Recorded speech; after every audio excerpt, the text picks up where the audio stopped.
We live in a society in which structural racism is a very real thing. We are all dealing with that in every aspect of our lives, and the media is a reflection of our community. Historically, black people have been portrayed a certain way in the media to justify normative assumptions around political and social issues. More black people behind the cameras, in front of the cameras, more producers, more people of color producing, so they can go and get the content that's needed so they can highlight our attributes. I've been in this industry for 15 years, and I've seen firsthand how our voices just aren't heard. Even if you're in the newsroom, sometimes you get completely ignored and stereotypes are allowed to perpetuate. And one thing we want to do is combat that and also bring information to people so they can be as informed as possible when choices are made in this city, so they can do whatever they can to get their voices heard. What I believe can be done about the situation is to have more people of color creating news stories, more people who have a interest in and a social consciousness that relates to the stories that they're telling. Charlottesville Tomorrow looks at these issues. We can present them on IMHO. Vinegar Hill Magazine can take that a step further, and just together we can just make this thing that can be an example of how we can change the media landscape, how we can be more inclusive to get these voices in, to get these people heard. That's just one thing that doesn't happen in so many places, and it's a shame. We think we live in a society that's very progressive, and we're talking about equity and diversity and inclusion and all of these things. Still, the way that black people, and I would say, and I would argue, especially black men, are portrayed by the media is incredibly dangerous, and you've seen the sort of tangible violence that it's led to over the past year. The community can support the SIM project by first and foremost giving us an opportunity. We understand that it can be difficult to give trust right now, especially considering the current social and political environment. But this project will only be as successful as the community allows it to be. And so we ask you to give us the opportunity to do the work, critique the work, and make sure that we stay aligned with the vision. Another way that the community can get behind the SIM project is through engagement. We want to hear from you. We want to know what you're talking about. We want to put your stories out there. And so whether it's reading the articles written by Charlottesville Tomorrow or Vinegar Hill Magazine, or tuning in to In My Humble Opinion on Sundays on 101.3 Jams from noon to 3 p.m., either way, we want you engaged. We want you to be part of this. The community can also support the SIM project through funding. To learn more about how to support SIM, you can visit our website. Thank you for your support.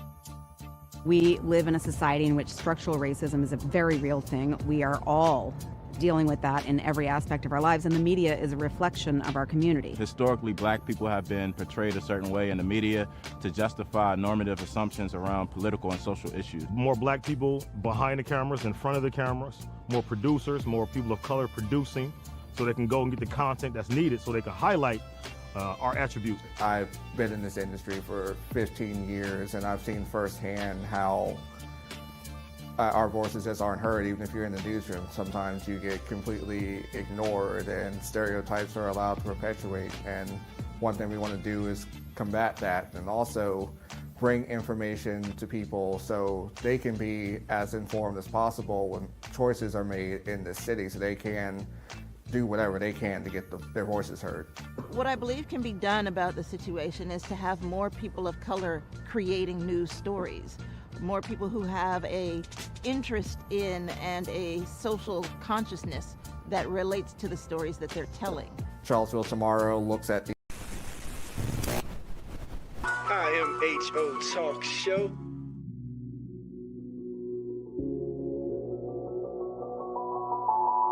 Sir Charles, Miss Max Razor. You're listening to In My Humble Opinion with Maxilia Robinson and Charles Lewis. Only on 101.3 Jams.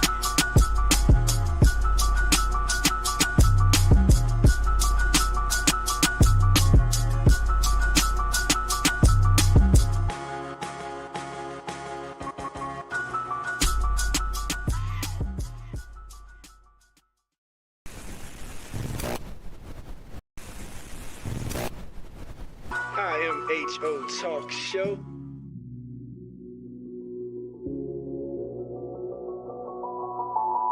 Sir Charles, Miss Max Razor. You're listening to In My Humble Opinion with Maxilia Robinson and Charles Lewis. Only on 101.3 Jams.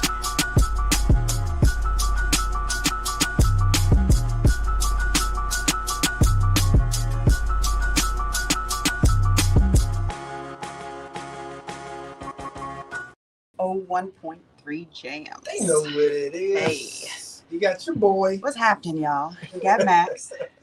Randy was in the building once again. Oh man. To do it like we always do about this time, good people, as only we can bring it to you. Taking Seville to the world, bringing the world to Seville. Right. Max, I'm excited once again. Yeah, another live show. That's right. Another live Sunday for the people, giving them what they want. In case some folks forgot or thought that we forgot, Reminder. it is June. Right, and in case they may have missed some of the talks, but we always care about your good mental health. So, what better way to close it out than for men's mental health awareness month, right? You got to make sure I say it right. To have some of the experts. So this show we're going to be joined by none other than my sister Pamela Coleman. You know what I'm really curious about when it comes to that? Like, I don't want you to break a bro code or anything like that, but if there were a top 3 to 5, but maybe 3 things that men, maybe black men, worry about, what would those things be? Yeah, that's just a question that I've known who's going to be on the show and what we were going to talk about. It's just something I've been curious about. Yeah, that's deep. I mean, that may be too deep for the intro. Is that an Ask Max? I don't know. Is that a dialogue? And I do feel like you need other guys here to kind of expand on the conversation as much as it could be. But yeah. Well, I'm definitely not going to speak for everybody, but I can give you my take. You know, of course, we can do that. But speaking of which, though, we're going to start that conversation with Miss Pam Coleman, but then we're going to close it out though with none other than Portico's pastor, Desmond Glenn. Yeah, he's going to be on here to give his perspective. He not only is a pastor, he's a good young brother that also does counseling, and particularly from the biblical perspective. Okay, so we'll learn all things as it pertains to men's mental health from science perspective and spirit perspective. That's a good way to put it. You know, and even deeper than that, men's mental health from a black woman's perspective as well, because she has her own story to share on. We got her on this journey, so can't wait to discuss it for the people to hear, because I think it'll be very, very inspirational. And not only that, but you know how we got too many holidays. We talk about it all the time, Max. This is also Black Music Month. Yeah. Right. So being a black radio station is only fitting, but we've been showing some love as the folks have come to love and enjoy the new theme song we got this year. It was done by none other than Gentile, Miss Jennifer Stewart, and we're talking about Gentile is going to join us to talk about her career and celebrate Black Music Month with us. And like I said, she does our theme song, but I'm sure a lot of folks have heard that name and seen that name. She is all around and all about performing and all that good stuff. Talented sister that's going to be part of the show today as well. Exciting. It's quite very, very exciting. And you never know what else we might throw in there for the good people, That's Max. Got to have a word on the street, Talk let about folks know what's going on. All that good stuff. What you think, Max? What you think before we go to break? Before we go, hey, it's a good Sunday. Another opportunity to have a great show. I hope our listeners are tuned in and ready to hear good conversation. As you say, tell a friend, let them know IMHO is on. Feel free to stream us online. But we're ready to get into it. I think so. I agree. All right.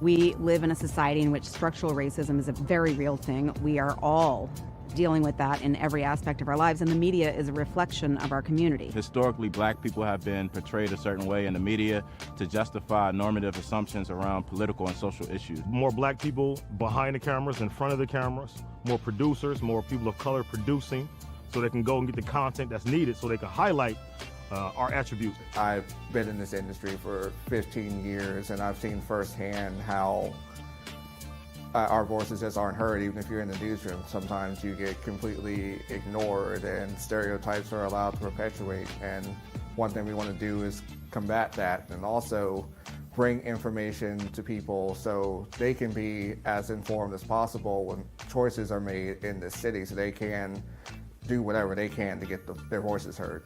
What I believe can be done about the situation is to have more people of color creating news stories, more people who have a interest in and a social consciousness that relates to the stories that they're telling. Charlottesville Tomorrow looks at these issues. We can present them on IMHO. Vinegar Hill Magazine can take that a step further, and just together we can just make this thing that can be an example of how we can change the media landscape, how we can be more inclusive to get these voices in, to get these people heard. That's just one thing that doesn't happen in so many places, and it's a shame. We think we live in a society that's very progressive, and we're talking about equity and diversity and inclusion and all these things. Still, the way that black people, and I would say, and I would argue especially black men, are portrayed by the media is incredibly dangerous, and you've seen the sort of tangible violence that it's led to over the past year. The community can support the SIM project by first and foremost giving us an opportunity. We understand that it can be difficult to give trust right now, especially considering the current social and political environment. But this project will only be as successful as the community allows it to be. And so we ask you to give us the opportunity to do the work, critique the work, and make sure that we stay in line with the vision. Another way that the community can get behind the SIM project is through engagement. We want to hear from you. We want to know what you're talking about. We want to put your stories out there.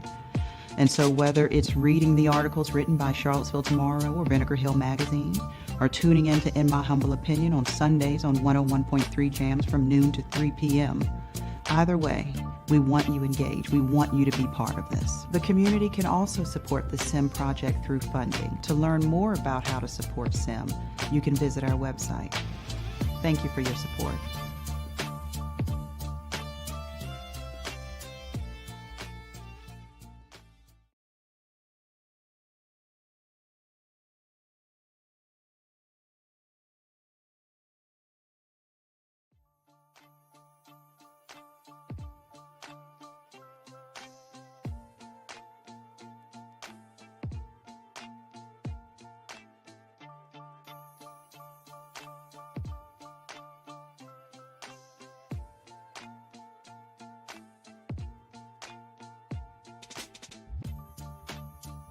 We live in a society in which structural racism is a very real thing. We are all dealing with that in every aspect of our lives, and the media is a reflection of our community. Historically, black people have been portrayed a certain way in the media to justify normative assumptions around political and social issues. More black people behind the cameras, in front of the cameras, more producers, more people of color producing, so they can go and get the content that's needed so they can highlight our attributes. I've been in this industry for 15 years, and I've seen firsthand how our voices just aren't heard. Even if you're in the newsroom, sometimes you get completely ignored and stereotypes are allowed to perpetuate. And one thing we want to do is combat that, and also bring information to people so they can be as informed as possible when choices are made in this city, so they can do whatever they can to get their voices heard. What I believe can be done about the situation is to have more people of color creating news stories, more people who have a interest in and a social consciousness that relates to the stories that they're telling. Charlottesville Tomorrow looks at these issues. We can present them on IMHO. Vinegar Hill Magazine can take that a step further, and just together we can just make this thing that can be an example of how we can change the media landscape, how we can be more inclusive to get these voices in, to get these people heard. That's just one thing that doesn't happen in so many places, and it's a shame.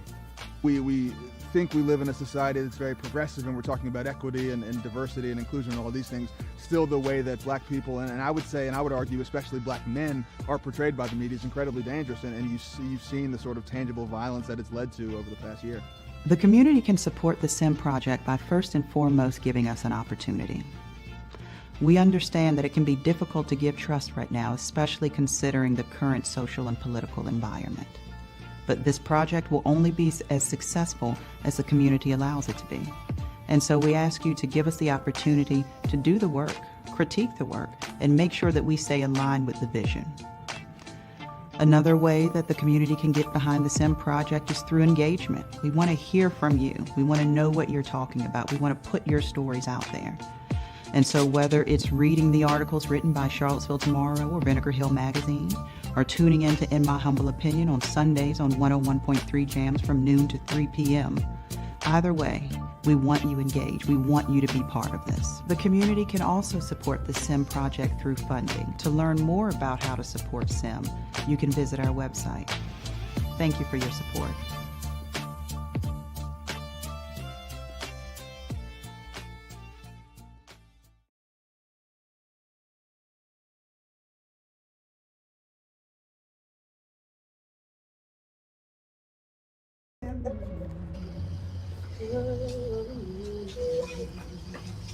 I Am Nature Talk Show.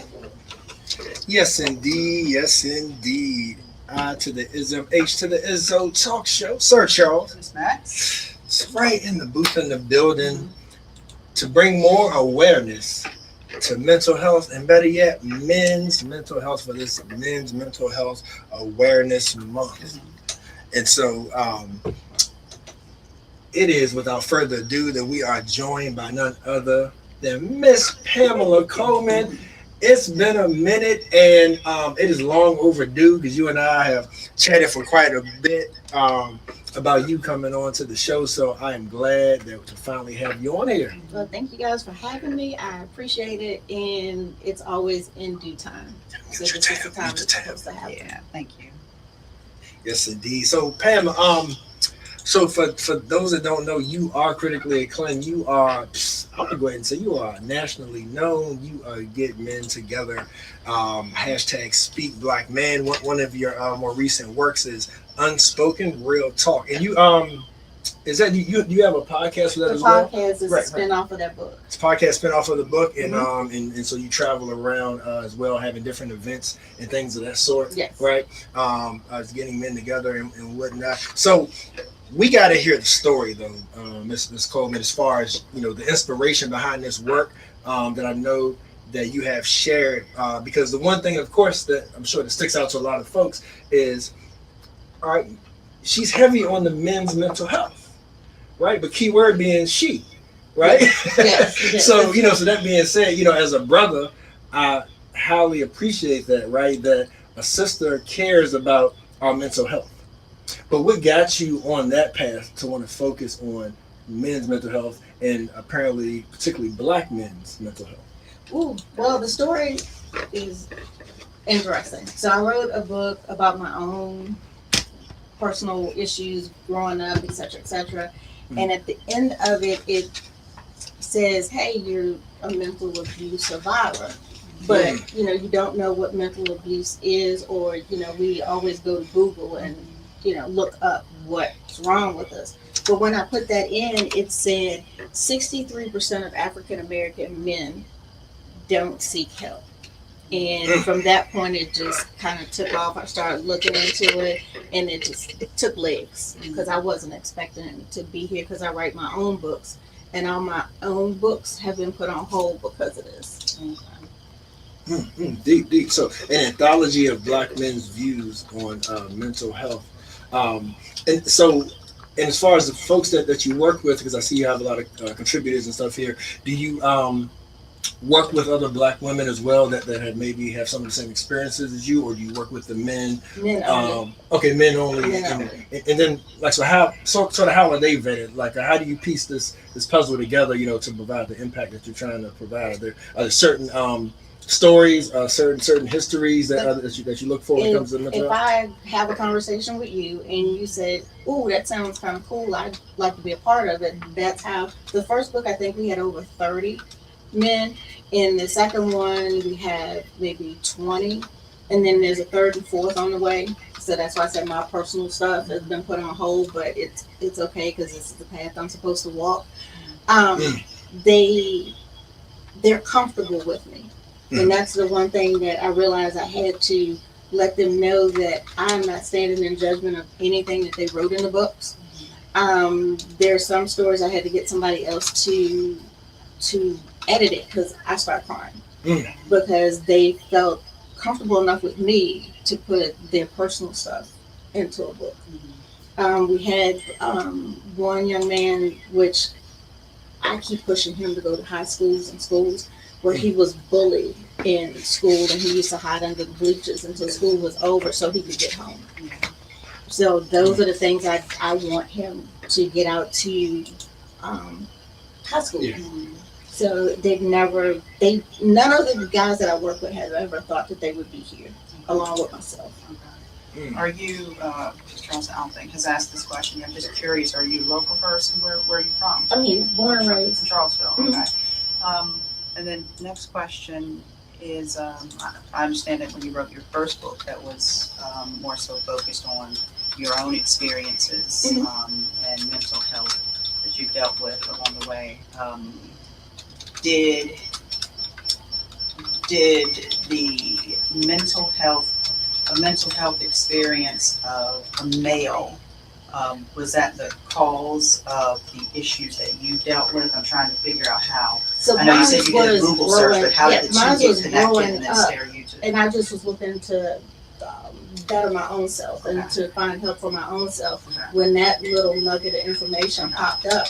And I said, well, if women, and this is not against men as I always say, women, we will pull a hangnail and we'll go get checked. You know, we'll get ourselves checked out. Men are, especially African American men, are raised or conditioned not to cry. And, you know, they're head of household. They have to shoulder all the responsibilities. And if they go seek help, it's a sign of weakness.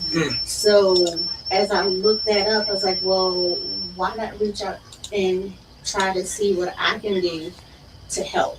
And then from there, I just put like a little something together and reached out to a couple of people saying, hey, I had a friend who done normal anthologies, you know, where we all wrote letters to ourselves, et cetera, and why not the men tell their stories? Because I did a seminar, which I had some people show up, but from that seminar, I realized that the men want to talk about it, but they don't want to be in front of, you know, like on a panel. They don't want to be on a panel. So I said, well, this will be their panel. So now the books are their panel where they can tell their story and they don't have to sit in front of people and feel judged or anything. Because that's one thing I always tell my guys, I don't judge you.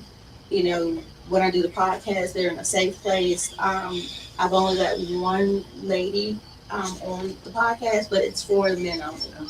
And from their answers to their questions, we got another book coming out. It's questions answered. It's questions that female have about the men's mental health, how to ask a husband something, how to ask a boyfriend, brother, or something. So they each get a question, and they get to answer the question. So it's called questions answered.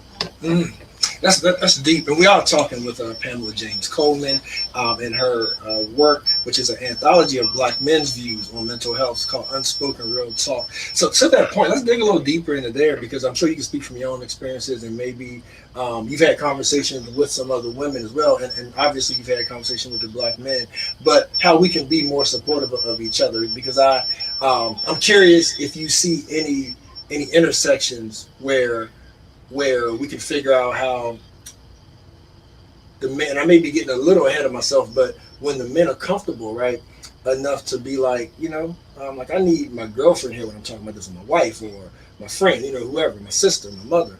I'm curious what intersections that you may be seeing down the road that could benefit, because some of what I'm hearing you say, right, is that men need a safe space, right, but then at the same time, our mental health is impacting our women, it's impacting our families, right? So I'm just curious on when you think maybe it's the right time, or maybe even when your work, maybe you can figure out how do we then come together to address our mental health? So when I do the podcast, there are men that come on that some are still not comfortable when, you know, like they're talking to their mate or something, and that's why we doing questions answered, because they said they will walk into a room and they want to talk to her, but she wants to talk about, you know, kids or this happened or that happened, and she won't take that 5 minutes to recognize or receive that he's got something going on. Yeah. So, you know, we've talked about how to navigate through that. You know, it's just small things. But when I first started this, I would get messages in my DM that from women that and I think this fueled me even more, that I was wasting my time. They told me I was wasting my time. Why are you doing something that nobody, you know, it's not really going to help them. They're just going to stay the same. And that kind of fueled. And I still get the messages. You know, every time we do a podcast, somebody, you know, someone will come in. And one lady says, well, why are you doing this? I said, well, why aren't you doing it? So on that side of it, for the females, and that's not all of us, it's just I got like maybe 10% in my box going, just saying, you need to focus on something else. Why aren't you focusing on us? And women are faster to seek help and go to a doctor or go to the emergency room, where men, they will patch themselves up and keep going. Yeah, and it's also lived experience, right? It's like, again, from your experience that kind of, you know, pushed you, you know, on this trajectory as well.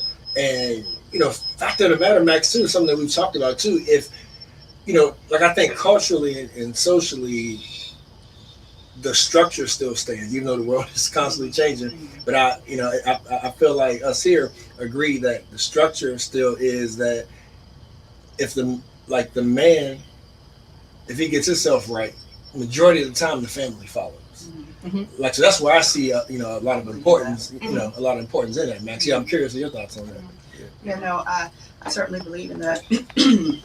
And just listening to what you said, Pamela, I think it's wonderful that you have a group of men who are willing to sit down and be vulnerable and talk about these things. Because in all honesty, I think we all as human beings are starving for that. We all want that. Deep down, we want that, but just circumstances and reality don't necessarily align.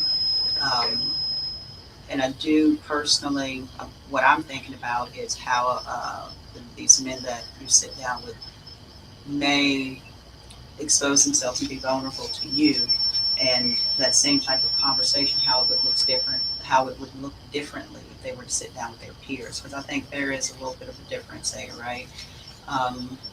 Nonetheless, to get someone to talk about what they may be dealing with internally is a win, because talking about it is therapeutic, and helps to get that out of them, so they can hopefully fill that with a more positive energy. But I have found in what you talked about, women reaching out and telling you why you're doing it, you shouldn't be doing it, maybe not qualified to do it, and then those same individuals not stepping up to make sure that they're either filling that space for the community or for their significant other. I think about, especially in recent years, about how I had to get quiet within myself to be able to recognize certain things in my spouse. And it's easy to lose track of that in the busyness of life and worries and everything that we deal with just by existing. But it really does require you to give it your undivided attention, and make sure that you are intentional about picking up on those things that, and the same is true for your spouse or vice versa. Right. But the same is true that you have to be intentional about picking up on when a person may be going through something, feeling some kind of way, and may not be vocal about it, and then how you may be able to best help them through whatever that is. The thing I like about the guys that come onto the podcast, the range is so wide. We have some that have come onto the podcast that have been in therapy for years. We've got some that come on the podcast that's still very apprehensive about going. And then you have the middle of the roads, you know, where they want to find a black male therapist, which is few and far between. Right. And then we have some that we had talked about this on the podcast, and we always talk about it, that finding a therapist is like dating. So you may say, hey, you know, Dr. Charles is my therapist, but Charles is not, I'm not comfortable with Charles. So you leave Charles and you go to somebody else. So finding a therapist is basically like dating, and they sometimes they don't want to put the energy in. Yeah. But we also want, and this is so, we have so much stuff that's on the plate that we want to do, but we want to do like coffee and conversation, where the men get together, and if they don't want therapy, they at least have another male that they could just sit down and talk to about whatever. I mean, they might not even want to say anything, but we just want to try to have something consistent where they all just come together outside of football and basketball and tournaments, and you know, they're just sitting there having a coffee. Did you, in the different individuals that contributed to your books, was there a common theme that you felt like most of the men shared were issues that they dealt with internally? The biggest one is being conditioned as a black male, growing up that you're not supposed to show weakness in your head household. The younger ones that are starting to, because I'm at Monticello High School and I have like this little group of guys that said, hey, you do that mental health stuff. And I'm like, yeah, didn't even know they paid attention. So now I have this group of little guys that want to participate. But it's so much, you have to go through making sure the parents sign off on stuff. So I'm not ready to travel down that road with all the legal pieces of it, because I'd rather deal with the adults and, you know, but they are very eager. But it's just the condition part of it. You know, it's trying to break that stigma that you can go to the doctor. You can walk down, you can watch a movie and cry. You can feel something and show your emotions and not feel like you're being judged. Is basically the biggest thing I noticed. Yeah. Well, you know, the old saying is easier to fix hurt boys than broken men. You know? So, and I think it's important not to shortchange yourself either, Pamela, because, you know, like I definitely see the work in the vision, and it is a wonderful thing. But you realize that the info that you're getting and the insight that you're getting is priceless, right? And so I'm actually curious to ask you and Max, as far as what the help can look like from women, right? You know what I mean? Because again, the trust that you're building and that you're getting, even to your point of how you said you have so many in your DMs that are even naysayers of trying to help men with their mental health. So that just leads me to believe that a lot of these men, a lot of us, right, are dealing with women that we are not sure that they care about how we feel. Yeah, that's a topic all the time. Like, so maybe as long as we're providing, as long as we where we say we're gonna be, you know, and doing, like as long as we check in the boxes, how we feel don't care. I mean, don't matter, right? So that's why I say like that you have built a trust and you have an insight that can help the women as well. That's on the docket for next year to try to have them in a room together. But my crew, as I'll call them now, my unspoken men, they're not ready for that yet. Believe it or not, they're not ready to not have the conversation, but not sure what they're going to get met with. Right. You know, that, you know, we just got to the point where we can say, this is what I'm feeling. So they're not ready to say, this is what I'm feeling, and you know, be met with something like what I'm getting in my DMs. So probably not being met with that, and then push them all the way back. So roughly what age group, what range of ages are the men that contributed, I guess, to your most recent book? I think the last one just told me he celebrated his 59th birthday. So I'm looking late 20s or 30s to 60s. Okay. All right. Because in thinking about your response to common theme was men are victims to being conditioned to what a man is supposed to be, and thinking about who's responsible for that. Is that mom and dad in a household? Is that the expectations that society places on them, and which one of those things, and I guess both, need to change in order to groom a different type of male who understands that emotions are normal. You know, sadness, happiness, frustration, all those things are normal, and it is okay to express them. So, yeah. I've never seen my father cry. I saw his dad die, and they told me, and I went in the room to check on him, and I cut the light off, and he told me to cut the light off because he was, I think, crying, and I think I caught a glimpse of a tear, and that was 40-some years. Yeah.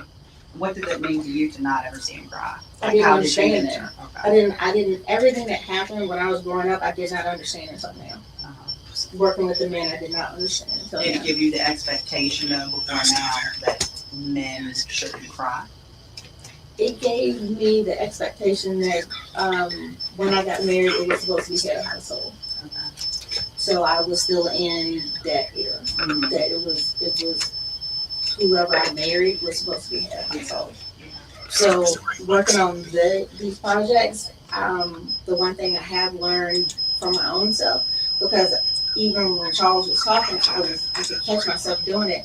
I am working on making sure I let them finish what they're saying, because I always, like, if you start talking about, and I cut you off before it, and that's the one thing I've been working on. So when I talk to the men or I talk to a male, I remember that I need to let them finish. And because I was getting ready to say something when Charles was talking, I was like, let him finish. So it's always, I have to recondition my own mind to say, hey, this is the one thing I want to work on to support the men, is to let them finish. Girl, I think that's a problem most women have. Yeah, Like, but I know, but let me like, tell you, when I do it, it's like, it's like, hey, we think I we know come what the home end of the sentence is and going my to be. work, this is what I did at work. Oh, well, let me, so yeah, that's my biggest thing. Yeah, and I think that is a flaw, and it does translate to them as being whatever it is that they're talking about is not as important as what we have to say.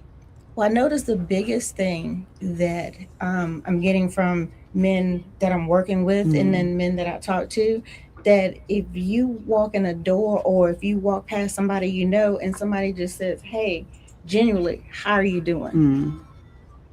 That they said that means a lot. Yeah. They just, if I say, hey, Charles, how you doing? And I stop and listen to you and I'm receiving what you're saying, even if you're not telling me how you're feeling, just that 3 minutes, they said, makes a difference. Yeah. So really it's just being, I'm probably oversimplifying, but a lot of the mental health issues may be as a result of not being heard and seen. Changing that could change a lot. Okay. That they mean something. Yeah. That they're not just this tool that was put here for us to rely on. That they mean something. That's beautiful. Beautiful work. Like, I love the fact, that I could be a black man and just watching two women dialogue about our mental health. Like that was heartwarming in itself. Something. Yeah. Well, Pamela, is that what's complicated about that, and I guess this is something that we as women need to work on, is that when we meet our men, who may eventually become our spouses, by our significant other, they come to us with the offering of, I got this. Let me be the head of things. Let me, worry less. You can depend on me and I'll take care of everything. And then as a female, and especially like if you, in my case, before I met my husband, I was a single mom for a bit, had 3 kids. And so to hear, I got this, was like, I got some help, it was a sigh of relief. And I felt like I had someone who was going to support me and be someone that I could lean on. And so I very much so took those words literally. I think what sometimes ends up happening, and there's no malicious intent, is that as with anything, something can become a weight or heavy or a burden for anyone to carry too long. And so when you just put your hands down for a little bit to be able to relax yourself and let somebody else carry the weight for a little while, it may become too heavy for them. And then secretly, quietly, there may be, I'm not going to call it resentment, but just something building where, you know, they may be struggling in all that is now expected of them. Is what I'm saying making sense? Yeah, because then that secret, not secret, but like you said, the building is a part where we try to break, because when it starts, they need to be able to say, this is what's going on. But if it starts building, then that's where that I don't want to say trust, but it's just that there's something there before that they can't say something. Right. And so, yes, when if the lines of communication aren't open, then those messages don't get relayed, because on one end of it, I am doing exactly what you told me to do. Let you take the reins for a while, and that I can depend on you. And then on the other end, it is, yes, I'm doing all that is expected of me, but this is hard. I think that's a check-in where we get to where you heard it. I got this, but before it got there, maybe a check-in. Are you still good?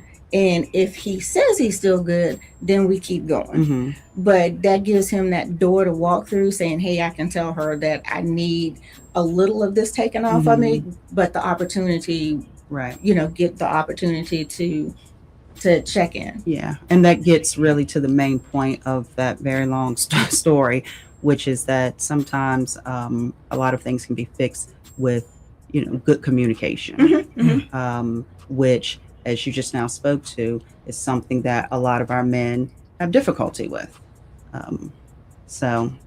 Well, we also have, and we know you over there, Charles. We also have, depending on the relationship and the dynamics, I've been in one where I want to ask, or I want to say something, or I want to be supportive, but I don't know what triggers that person may have, because, they're not opening up. So if they're not opening up, you stay on eggshells. Yeah. And, I got tired of being on eggshells.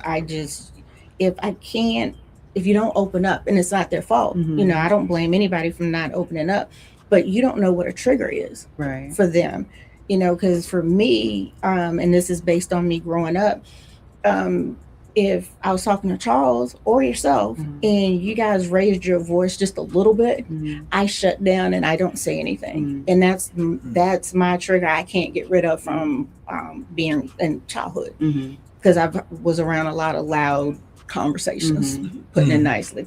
And that was always something that scared me, because I didn't know how the conversations were going to end. So, I still go, 50 some years later, I still shut down. So we all need therapy, is what we're saying. I always need therapy. Yeah.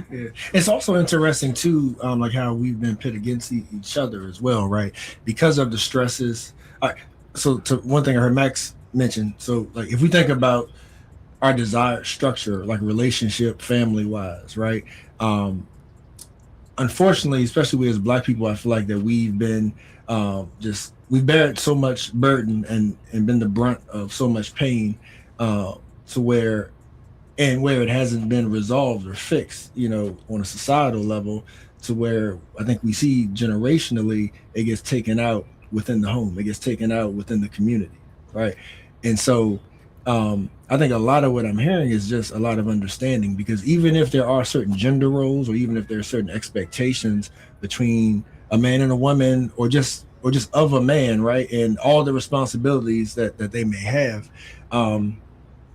everybody needs some therapy, everybody needs some understanding, right? So in other words, like there's going to be some days to where like that man just feel like he may have been like ran through the ringer at work, and if he coming home and being ran through the ringer, then a lot of men may say things or do things that they will regret. You know what I mean? And that's not making an excuse, but what that is to say is that the communication we're talking about, the grace that we're talking about, I feel like that we all could do that for each other more. Same thing if the man had a light day and maybe the mom or the woman had a rough day, right? Then there may be things that she maybe normally does that she just can't do right now. And then we as a man need to also step in. You follow what I'm saying? Like, so there's a lot of like reciprocity that's needed, I feel like, in order to take care of each other, because it's not just one-sided. Like, you know, like people say that you shouldn't depend on anybody else to make you happy. Like you need to figure out what makes yourself happy, right? And then we're gonna come together and be happy together. You know, like, so I think that's a big part of it is just that understanding and that compassion for each other. Because it definitely saddens me that, you know, that because I know of a lot of men as well who, you know, who feel like they can't share their feelings or are afraid to share their feelings. And I feel like that's something that we need to fix. And it's gonna take all of us to fix, right? To make men in particular more, you know, more comfortable. And ultimately, last thing I'll say in the last thing, and I'd love to hear y'all feedback before we close, is that from a man's perspective, black man's perspective, the worst thing a woman can do is take shots at that man's pride when he expresses himself. If you want to see a man shut down emotionally, you insult him for getting emotional, or not getting emotional, but for sharing his feelings. That's a common one in the books. On the podcast, what you just said is a common one. And the other thing to join that one is if they come in the door and they want to talk and she sucks her teeth. Wow, okay, that's very specific. Yeah, that was, you know, or take a deep breath. And I find that kind of funny because if I go, you know, hey, Charles, can you help me with something? And you go, I'm done. I won't ask. I'll just say I got it and I'll just keep going. But also it's peers. Like it's who, you know, they're around. Because I know there was a young man that was in a group of young men that, you know, did other activities, but he wanted to talk to somebody, but he was scared to leave and be different from the peers. So and I wouldn't say peer pressure, it was just that he just didn't not want to be accepted by doing something different. So I see that a lot at school too. And throughout the process of writing your book, were you able to learn what may have seemed to be kind of signs, strategies, or what have you, when men were compensating with dealing with, what was their coping mechanism for dealing with the stress or anxiety or whatever, you know, mental health issue they may have been, you know, challenged with?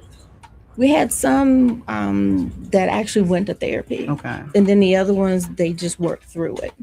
They just worked through it. They didn't have, they just pushed through. Okay. But now that we're doing this, they are now open to it. So I'm having more, which is hard to find, Black male therapists come on the show. So I'm getting them lined up so that, you know, people can see that there are Black male therapists. Did it make them, and I'm asking a bunch of questions You're that you fine. may not even have the answer to, it just depends on what all is talked about in your book. Did it, because of their, these men's, the mental health challenges they face, did it cause them to raise their children, especially their male children, any differently based on their own experiences, like to help prevent them from going down that same path? We have one young man that's in our book, in our group now, that has younger kids. The majority of them, kids are already grown. Okay. So right now there's one young man that's in the book, but his story was the one I couldn't edit. He talked about the death of his daughter 3 months later. And how, you know, the path he went down, where he completely shut out everybody. But like Charles was saying, he had to pull himself back and remember that the wife had a loss too. But it was, you know, the communication. But that story I couldn't edit, and I still hadn't read it yet. I couldn't do it. Just I couldn't do it. Yeah. So on the back cover, it says, "Dear Black man, Black men, our struggles don't define us. Hard times are often refining us to learn strategies for success. We must respond to hard times with care, compassion, and learn from the challenges we face. Life often gives us lessons before we see results." That's deep. Love it. I love it. Love it, Pamela Coleman. Max, I don't know if you have any other questions for her, but Pam, I wanted you to make sure that anything right now, how people can reach you, how they can get the book, any events you may have coming up that you want to let people know about. Let's make sure folks know how to, get in contact with you. Only event I have right now that's coming up is in Indianapolis. That's a 3-day event.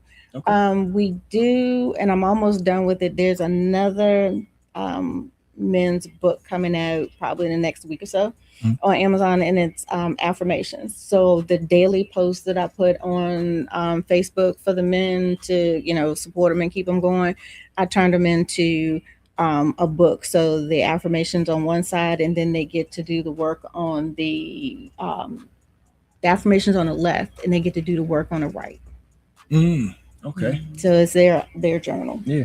And how do folks get Amazon.com. Amazon, and it is Unspoken Real Talk by Pamela James Coleman. And go ahead and plug though. We just may have listeners in Indianapolis because we worldwide, Pamela. Well, I'll be at the Indianapolis Black Expo. All right. Yeah, 3 days. Good stuff. Well, congrats on that. Thanks. Yeah. And keep up the great work. You are much appreciated. Thank you. Yeah, thank you so much. Looking forward to all of your future work. Hope to have you back and, keep doing what you're doing, because if for no one else than the people you interview for these books, you are, I'm sure, changing people's lives by being that resource and outlet. Thank you. I appreciate it. I've got a text message earlier this morning from one of the men who wants to do unspoken grieving. Okay. So how they, he lost his mom and 2 sisters and a brother, and he wants to put unspoken in a grieving. So how do men grieve and get through that process? Right. So it's all about the men. Good work. All right. Thank you for, again, coming on the show today. Okay, family, stay tuned. Don't go anywhere. We will be right back after this.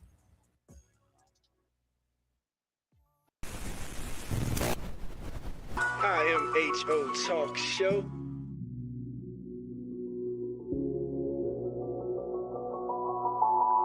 Sir Charles, Miss Max Razor.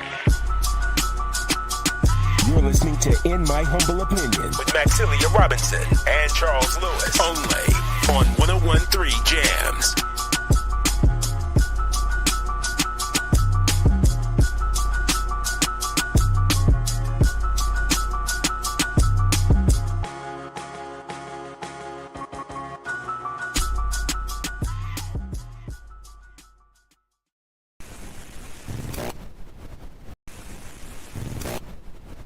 IMHO Talk Show.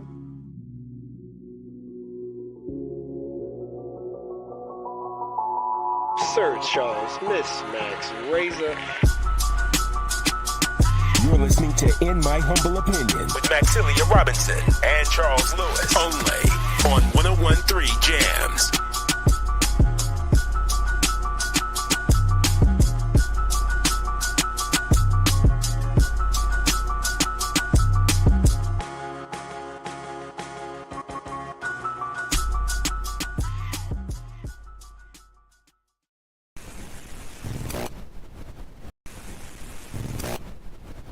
IMHO Talk Show.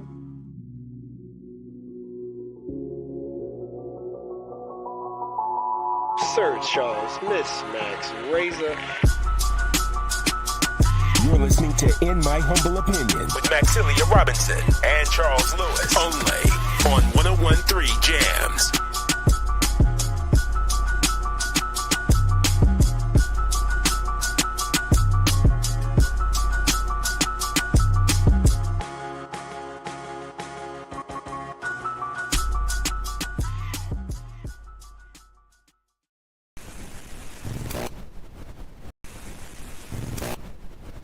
IMHO Talk Show.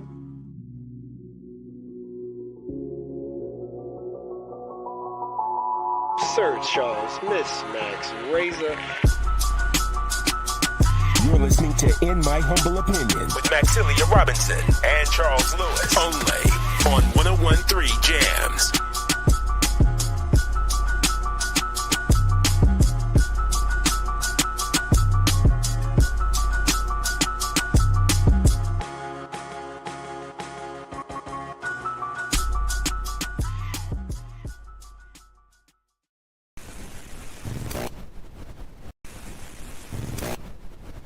IMHO Talk Show.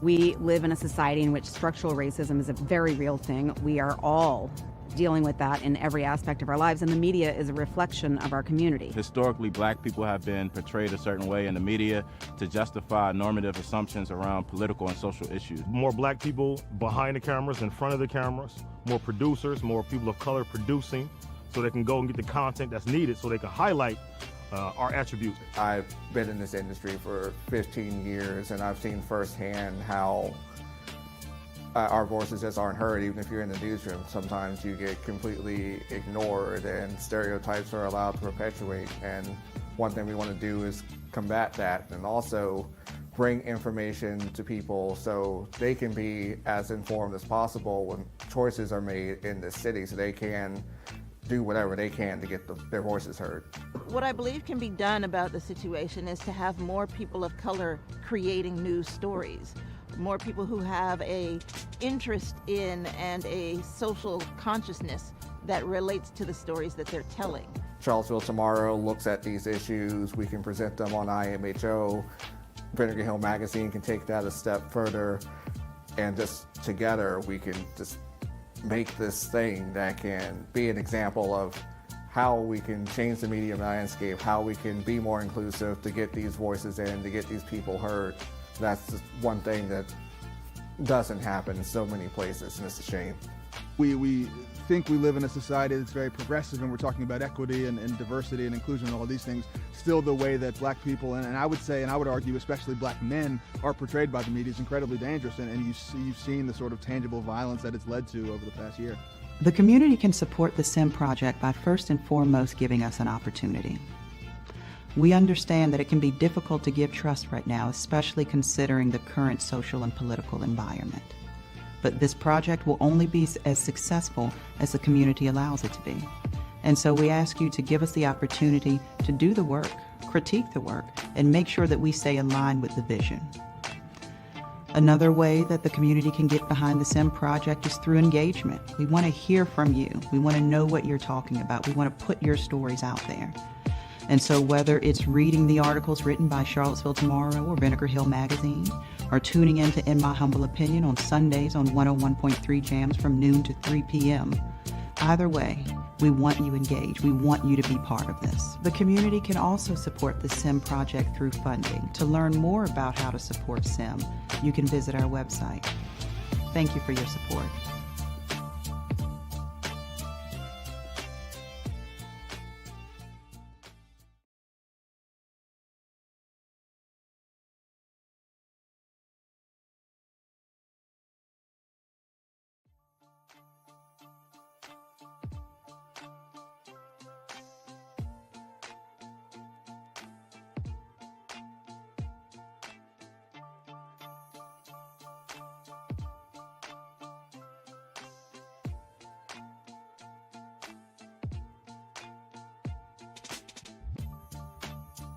We live in a society in which structural racism is a very real thing. We are all dealing with that in every aspect of our lives, and the media is a reflection of our community. Historically, black people have been portrayed a certain way in the media to justify normative assumptions around political and social issues. More black people behind the cameras, in front of the cameras, more producers, more people of color producing, so they can go and get the content that's needed so they can highlight our attributes. I've been in this industry for 15 years, and I've seen firsthand how our voices just aren't heard. Even if you're in the newsroom, sometimes you get completely ignored and stereotypes are allowed to perpetuate. And one thing we want to do is combat that and also bring information to people so they can be as informed as possible when choices are made in the city, so they can do whatever they can to get their voices heard. What I believe can be done about the situation is to have more people of color creating news stories, more people who have a interest in and a social consciousness that relates to the stories that they're telling. Charlottesville Tomorrow looks at these issues. We can present them on IMHO. Vinegar Hill Magazine can take that a step further, and just together we can just make this thing that can be an example of how we can change the media landscape, how we can be more inclusive to get these voices in, to get these people heard. That's just one thing that doesn't happen in so many places, and it's a shame. We think we live in a society that's very progressive, and we're talking about equity and diversity and inclusion and all these things. Still, the way that black people, and I would say, and I would argue especially black men, are portrayed by the media is incredibly dangerous, and you've seen the sort of tangible violence that it's led to over the past year. The community can support the SIM project by first and foremost giving us an opportunity. We understand that it can be difficult to give trust right now, especially considering the current social and political environment. But this project will only be as successful as the community allows it to be. And so we ask you to give us the opportunity to do the work, critique the work, and make sure that we stay aligned with the vision. Another way that the community can get behind the SIM project is through engagement. We want to hear from you. We want to know what you're talking about. We want to put your stories out there. And so whether it's reading the articles written by Charlottesville Tomorrow or Vinegar Hill Magazine, or tuning in to In My Humble Opinion on Sundays on 101.3 Jams from noon to 3 p.m., either way, we want you engaged. We want you to be part of this. The community can also support the SIM project through funding. To learn more about how to support SIM, you can visit our website. Thank you for your support.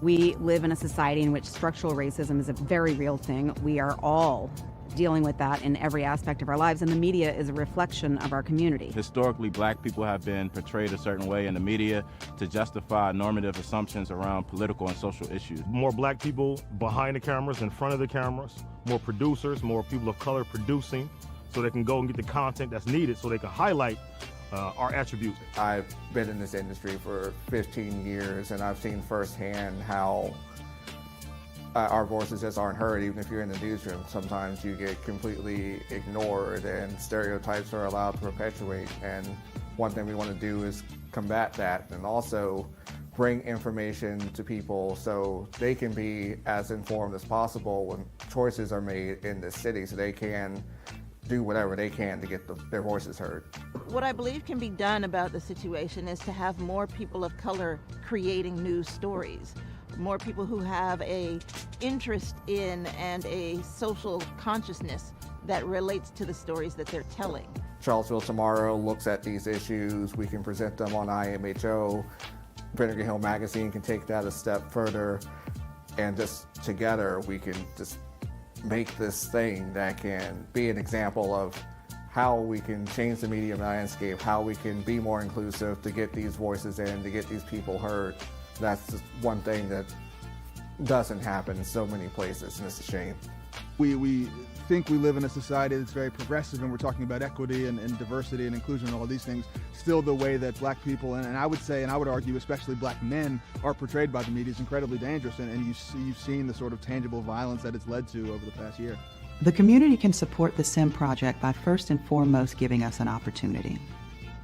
We understand that it can be difficult to give trust right now, especially considering the current social and political environment. But this project will only be as successful as the community allows it to be. And so we ask you to give us the opportunity to do the work, critique the work, and make sure that we stay aligned with the vision. Another way that the community can get behind the SIM project is through engagement. We want to hear from you. We want to know what you're talking about. We want to put your stories out there. And so whether it's reading the articles written by Charlottesville Tomorrow or Vinegar Hill Magazine, or tuning in to In My Humble Opinion on Sundays on 101.3 Jams from noon to 3 p.m., either way, We want you engaged. We want you to be part of this. The community can also support the SIM project through funding. To learn more about how to support SIM, you can visit our website. Thank you for your support.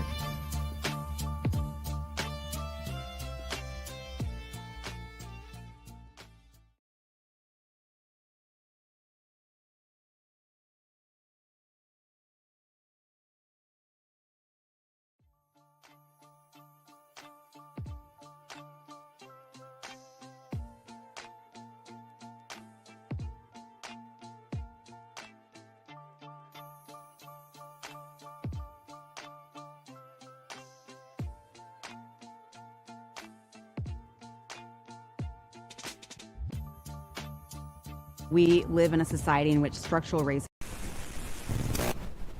IMHO Talk Show.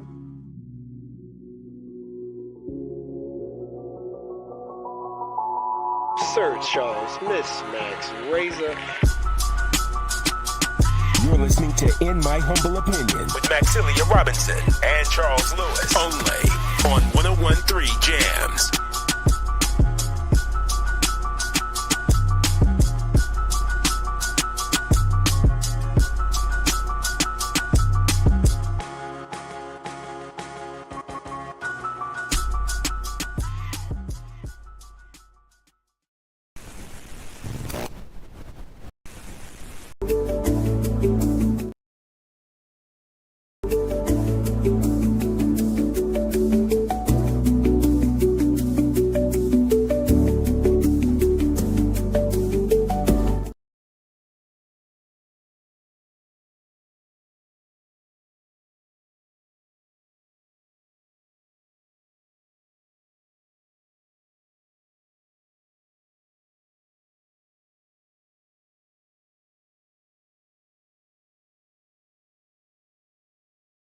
At about this time, this part of the show, I think they know what it's time for. It's the Ms. questions. Max. It is the questions, but you know what I like to say. Every superhero needs a theme music. Yeah. So if we're gonna do this thing. Why right. not? Why not? So Max, like, I don't know, Max. If I was you, I probably would like have my headphones on or something because see what you got going on. Because I just feel like it's like how you gonna get hyped if you don't hear your theme music? You know what I mean? Right. It's like when I played a little bit of sports that I did play. If you had the right intro song, like you ready to take on the world. We ain't losing this game. we are not. That's right. But what's on tap for the good people today, Max? Like out of all the questions and comments and discussion. Well, I actually gave the question at the start of the show. In keeping with our conversation on men's mental health, and given our last guest, Ms. Coleman, joining us and talking about her books and what she's doing to help address mental health issues that men are dealing with. It's great work and a wonderful resource. If you can't talk to someone, you can't talk to somebody, like find somebody who's willing to listen. Because even you feel lighter, even just getting those things that are weighing down on you out by speaking them. But if you remember at the start of the show, I said that I was interested in hearing the top 3 to 5 things, I'll say, that are fears or stresses or worries that men deal with. Because I feel like we can speak generally here for the most part. There are just certain things that men worry about. And I asked this question really just honestly seeking to understand, not just for myself, but for those listening. But this is also how we as partners to those men, friends of those men, know how to help and assist them through certain things. I heard someone say before that in order to be healthy, you must have mental health. It's not your body is healthy and your mind isn't. It's all one thing. And so, wanting to hear what you have to say from your own Black male perspective. This feels like a setup, Miss Max. Well, because I said, I don't want you to break any bro codes or anything like that. But you men are relying on the people in your life. And if nothing less, nothing else, the people in your life are impacted by whatever it is that you may be going through or dealing with internally.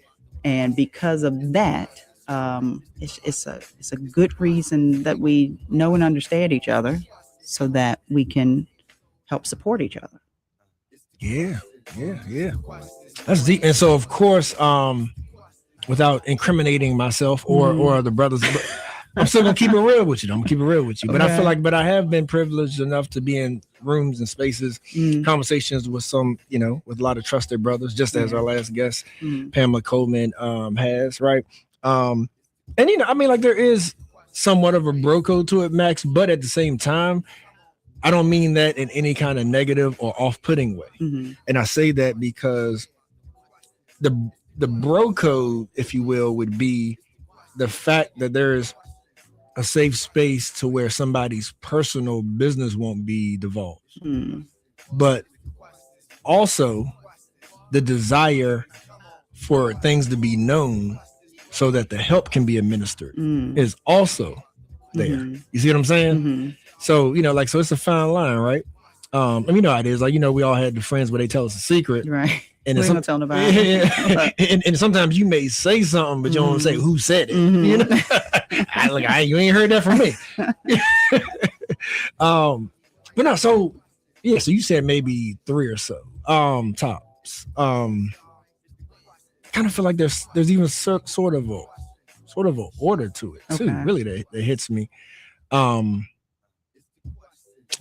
funny enough, being that it's also Black Music Month that we're celebrating, a big part of it is having a positive outlet. Okay. Right. But I actually save that for last because I feel like that, the order of it. First thing is the safe space. Okay. I feel like a lot of men, particularly Black men, speaking from that perspective of, like you grow up with certain gender norms and standards off the bat if you identify as a male, but even deeper than that, you being a Black male, right? Because then you deal with the conversations that some other folks don't have to have with their sons. Okay. Like, what do you do if you get put over by the police? You know what I mean? So just think about that layer of stress within itself. It's like, I can't even be a 16-year-old and just do 16-year-old stuff because somebody may see me as a threat, or even being in school at a very young age. And, you're dealing with, I can't speak out. I can't be boisterous. I can't speak my mind because this fragile white teacher normally is intimidated by my Blackness, by my strength. You know what I mean? Like, so then I'm taught at an early age to squelch myself and to like compress my feelings and who I am because I got to be acceptable. I got to fit into a box. Even take that back, even with the parents. Razor said this not too long ago too. We almost teach our kids to be scared. And I remember what he compared it to was like in a general sense, you could be at like a playground, right? Or something like that. In general, the white kids are like on the monkey bars doing all kinds of stuff. Parents ain't saying nothing in general. Black kid, get yourself down. You're going to hurt yourself, boy. If you don't, you follow what I'm saying? I do. So it's like just the difference in the way that we even rear our kids teaches that you teach almost like a fear and that you should be afraid instead of the freedom of spreading your wings. Something that I have to prevent myself from doing is in some conversations with my youngest kids, their ages 9 and 11. Let's say we can be having a conversation about them having to read for 30 minutes in the evening time.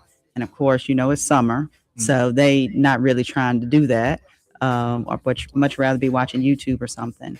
And, before I know it, what's coming out, what I'm saying is that, you have to do X, Y, Z because, and then here comes, all of the judgments that society places on them and that I'm saying to justify why they must be smarter, better, good at certain things.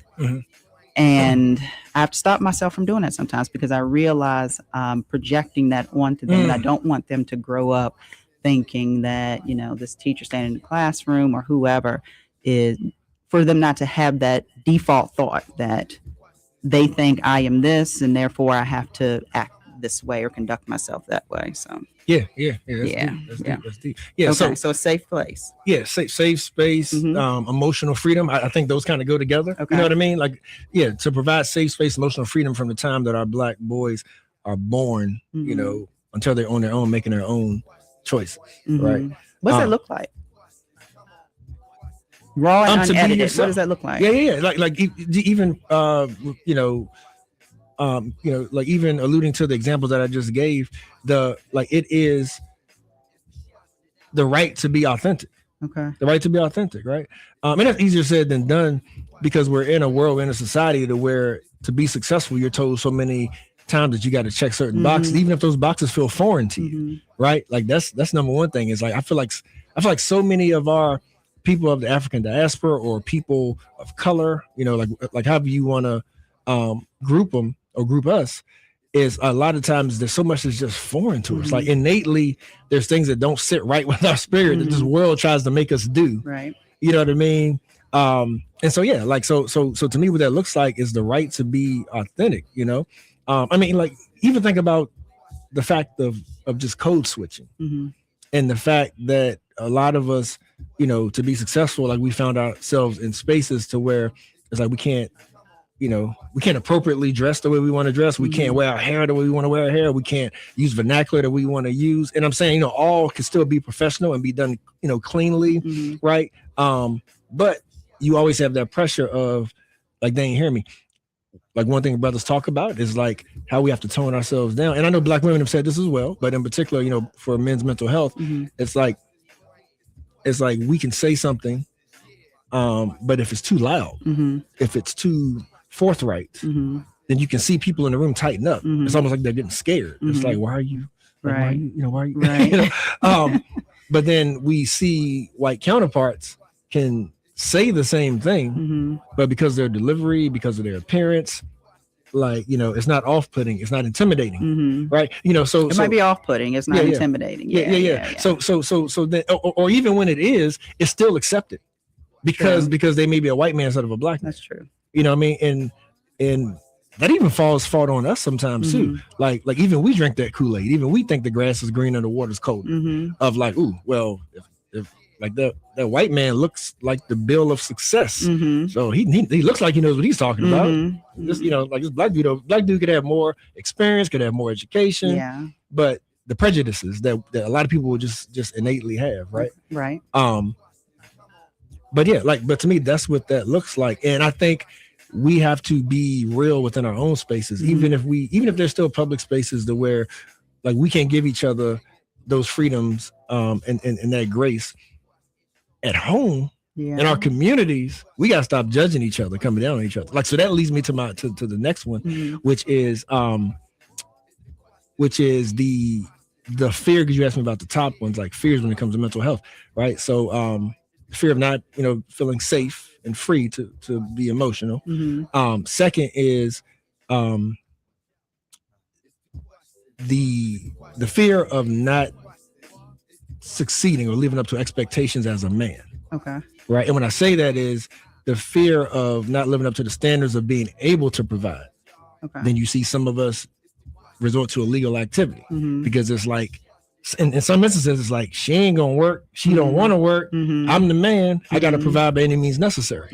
Right. Okay. So the fear of not being able to provide, and sometimes not even feeling like that you can tell your family, hey, look, I got laid off, or I didn't get the job, or they ain't paying me as much as I asked for. You follow what I'm saying? Like the fear of those kind of things. Okay. And then the fear of failing, like as a man as well, not only the monetary things, but from the respect factor. There's one thing that I say is, I feel like all parents, especially men, I feel like fathers are their child's first superhero until they see the kinks in the armor, until they see that he's just human. Right. And we all get to that point at some point to where like your children like, Dad didn't know what he was talking about. Or you know, whatever the case is, or like you may have hurt their mom, you may have hurt the child in some way emotionally, and then they lose that respect for you because they see your fallacies.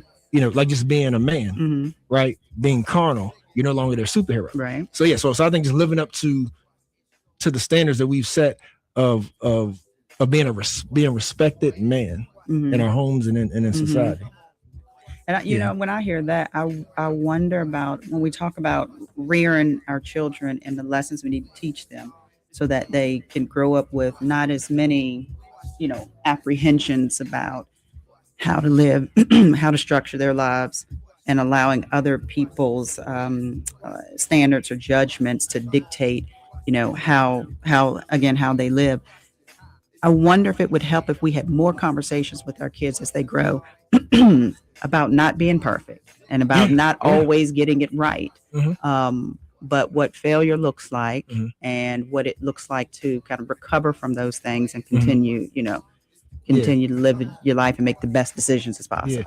And I don't think I've ever really had that conversation with any of my kids. I mean, you know, and a lot of us haven't, but we definitely should. And this ain't even scripted, y'all, but that leads perfectly into my third one. Okay. Which is the support system around particularly our women.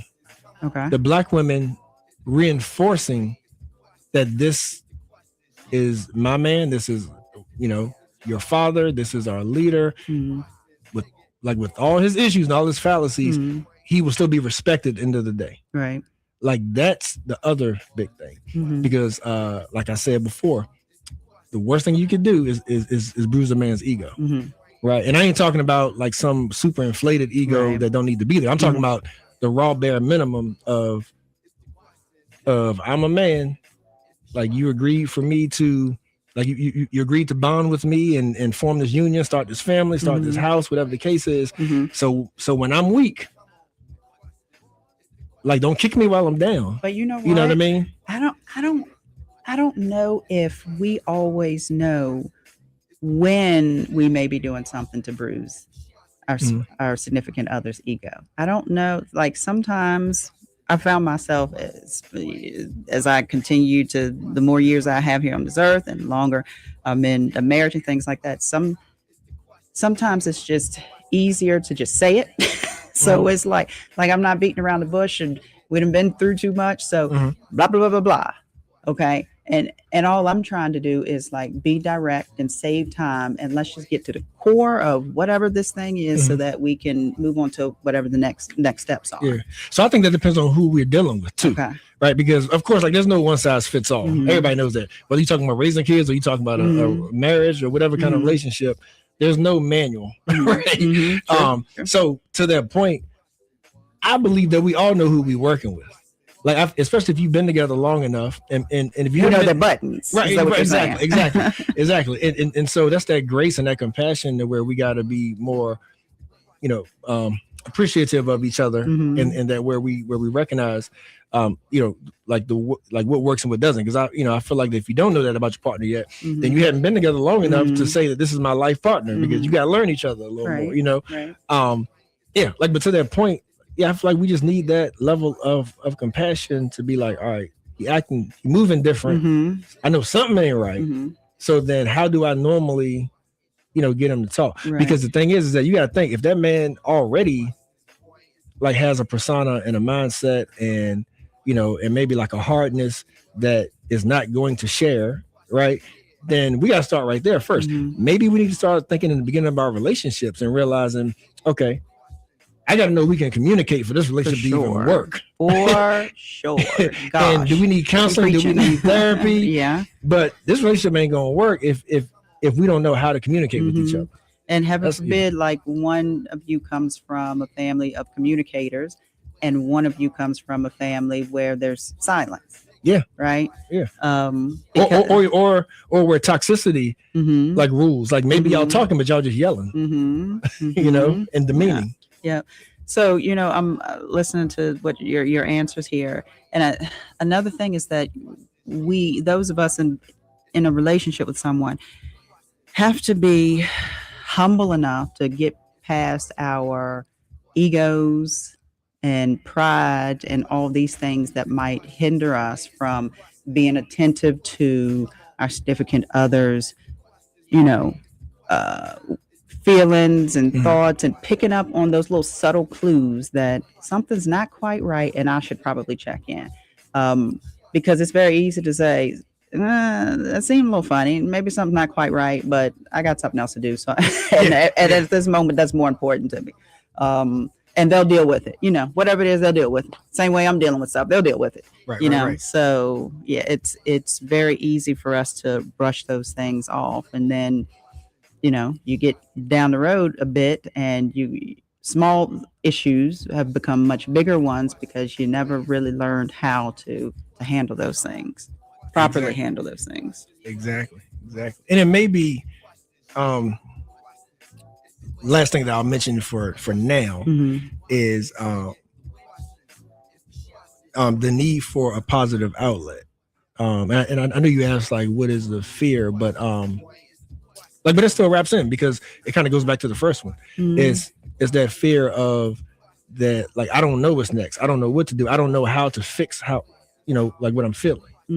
And so sometimes that becomes like negative outlets, right? Because I'm bottling it up. Maybe because nobody told me how to deal with my emotions, or maybe because my circle, who's supposed to be my support circle, takes shots at me like whenever I show a weakness, So, but whatever the case is, I need an outlet, and I need to make sure that I know how to get these feelings out in a positive manner, in a beneficial manner, or something that's not going to be the opposite to impede my progress. So, and that's why I mentioned earlier too, how like even with this being Black Music Month as well, like you see so many of us that do resort to things like the arts, like to entertainment. And that's why they say sometimes rappers are the best poets. You know what I mean? Because like just think about like how much knowledge sometimes fits into these lyrics, or like how many of our brothers are using rap music as therapy. Really, they're using it as a sound. Like think people held DMX. That's one of the things people love about just the rawness, right? The gritty. I like DMX. Of just like bearing his soul through his music. You know what I mean? Yeah. But entertainment wise, we look at sports, of course, too, and think about like how critical and pivotal sports has been, to our community. Like whether it's just ways to keep us off the street, whether it's ways in the college, you know what I mean?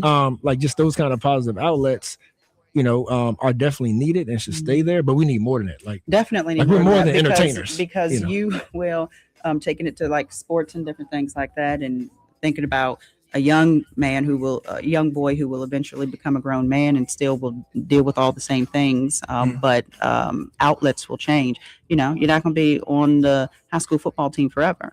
You're not going to have your coaches as mentors forever. And so, you need to learn and find some solid things that you can carry with you, even if that looks like a therapist for real, but that you can carry with you to help you through stuff. Something that I was thinking about in the earlier interview I'll bring up now is that we really do have to change the way that we view or label what is considered a weakness, because it's a weakness because why? So whether we're talking about, being vulnerable and open it up to certain people and about, what you may be dealing with and things like that, it's considered a weakness. But why is it considered that? And just removing that stigma or label from that so that we can then get down to some real healing and address and realize we all human, there's no superhumans here. We all deal with the same emotions and the same issues at some point or another throughout life. And so being able to address those things that we're dealing with internally, talk about them in an effort to fix them and be healed from them, rather than, carrying them, unfortunately, for some folks, with them their entire lives. So. Yeah. And just like we got to know what makes ourselves happy, instead of worrying about how somebody else can make us happy. Right. Sure. It's the same thing of being honest with ourselves and being honest with others. For sure. Same thing. And part of that, honestly, Max, really the deep root, if we talk about Black American men in particular too, like I don't want to sound like Gene Cash, but a lot of this is white supremacy.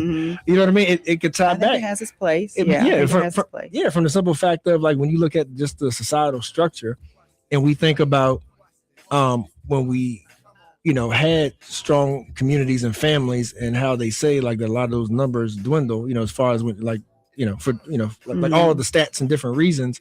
But you got to remember that it is structural tool. It's a strategic tool to break the Black family. And that's been that way since the beginning of our people being here, right? Is that things in society are designed because they realize that if you break that structure, if that woman doesn't respect that man, and there's things that are intentionally done, right, to show that woman that man is not worthy. Yeah. You know what I mean? And so once you have that mental stigma, then I feel like everything else snowballs. And there are some folks that fall victim to that more than others, but you control what you can control, right? And don't throw everything to the wind because you feel like, well, the system is built against me, so I guess this is just what it is, and it will forever be that, you know? So we have to, I don't know, have some backbone, be able to know, I would say this, men and women, know who you are, learn who you are, the same way you might learn a partner, but to grow up to be a decent person who is in touch with who they are and knows, like you mentioned, what makes you happy, what your needs are, what things you need in your life, what keeps you motivated, being solid on that front of understanding yourself first and foremost will help you to then be able to make the right decisions to surround yourself by the things that will help your mental health, and any other thing, you know, that might affect you throughout your life. You must know who you are first. And that's not like, I know who I am, I ain't taking no bull. I know who I am, you know, not on a confrontational front. But the same way that you may get into a relationship and know your significant other, same way you may raise kids and you know your kid, you got to know yourself first and foremost. Facts. Perfect. Yep. That's the way to end it. This Ask Max, Miss Max. All right. Take a break. We'll be right back.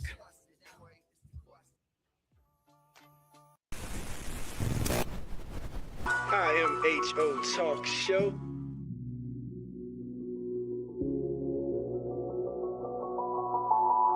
Sir Charles, Miss Max, Razor. You're listening to In My Humble Opinion with Maxilia Robinson and Charles Lewis, only on 101.3 Jams.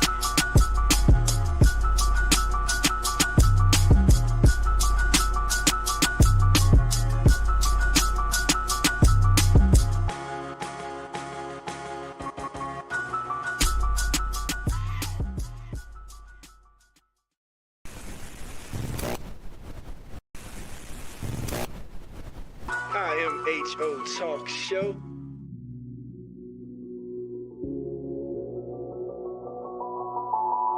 Sir Charles, Miss Max, Razor. You're listening to In My Humble Opinion with Maxilia Robinson and Charles Lewis, only on 101.3 Jams.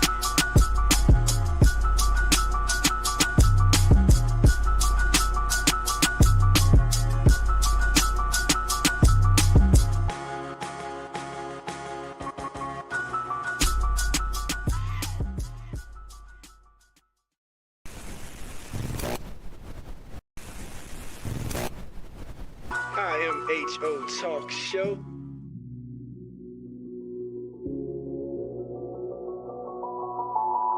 Sir Charles, Miss Max, Razor. You're listening to In My Humble Opinion with Maxilia Robinson and Charles Lewis, only on 101.3 Jams.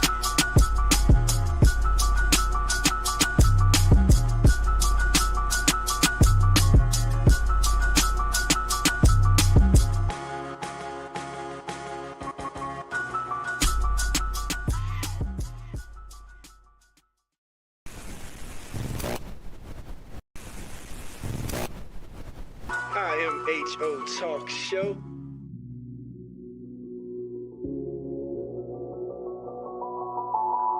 Sir Charles, Miss Max, Razor.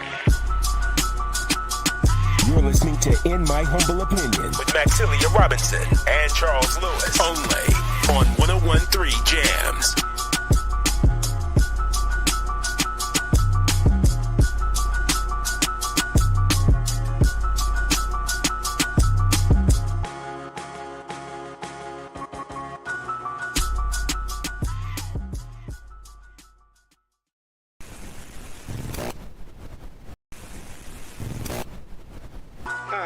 MHO Talk Show.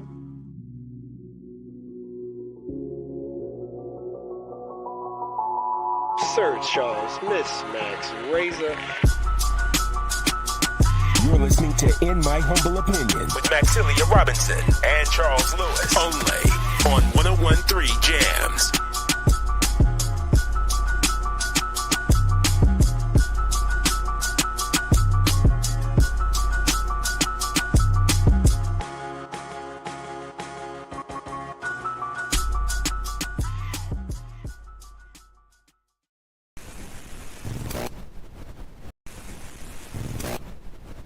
IMHO Talk Show.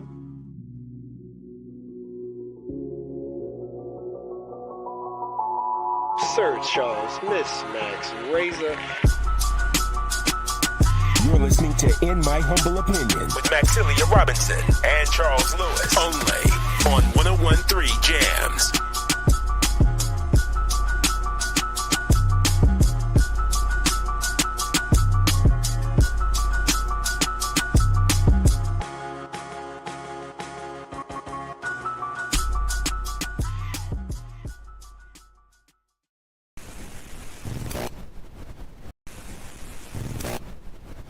IMHO Talk Show.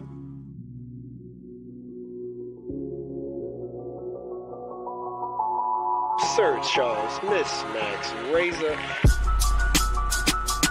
You're listening to In My Humble Opinion with Maxilia Robinson and Charles Lewis. Only on 101.3 Jams.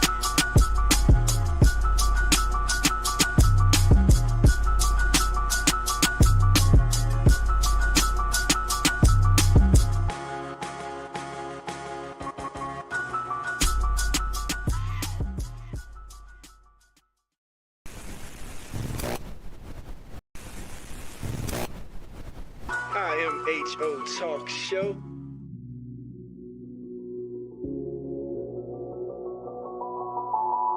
Sir Charles, Miss Max Razor.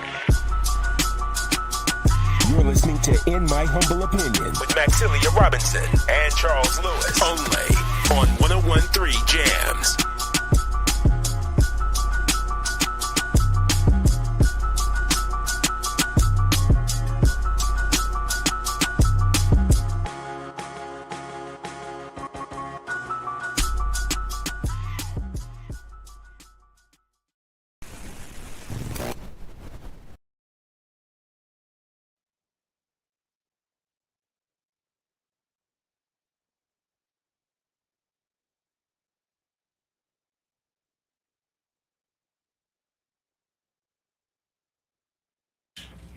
Yes, indeed. You know what it is, Sir Charles. Miss Max. And we are here. We are still standing, Miss Max. For show. And you just were just blessed with the vocal stylings of none other than our next guest, Miss Jennifer Tao, better known as Jen Tao of all the names: Gentile Band, Gentile Music, Gentile Vibes. Because anybody that's been to one of her shows or anything like that, you know that she definitely is multi-talented. She's a vocalist, rhythm guitarist, and songwriter. And like I said, speaking of songwriting, thank you for that intro song that you did for IMHO for 2026. Oh man, that was awesome. Thank you so much for having me do that. Let me just say that song is like a whole vibe, even as short as it is. And when you walked into the studio, like that's the vibe you have. Yeah, the people are loving it. And if I ain't mistaken, like that's out of all of our reels, when we released our new intro song, that reel has the most views out of any reel that we posted. That is crazy. That's awesome. That's awesome. Yeah. So, like I said, we are joined by Jennifer Tao, known as Jen Tao, and it is definitely a pleasure, to have you here. And like I said, some folks, of course, our listeners have heard your voice. Hopefully, they've checked for you since then. A lot of folks, I'm sure, have heard your name, and a lot have seen you around town and elsewhere. But I'm sure there's some who may just not be as familiar, like with your music that you provide for the people. So let's start right there, right? So and the folks can go to gentilemusic.com. That's GENTAL music.com. for further info. And of course, to support, the work and get the music and all that good stuff, as well on social medias and all that. But so break it down for us. Okay. Right. The Gentile Band, or just Gentile? Like, tell us how this came together. You could even say where the name came from, and then, your band. Like, how this music that we've come to know come together. Oh man. It's a long story.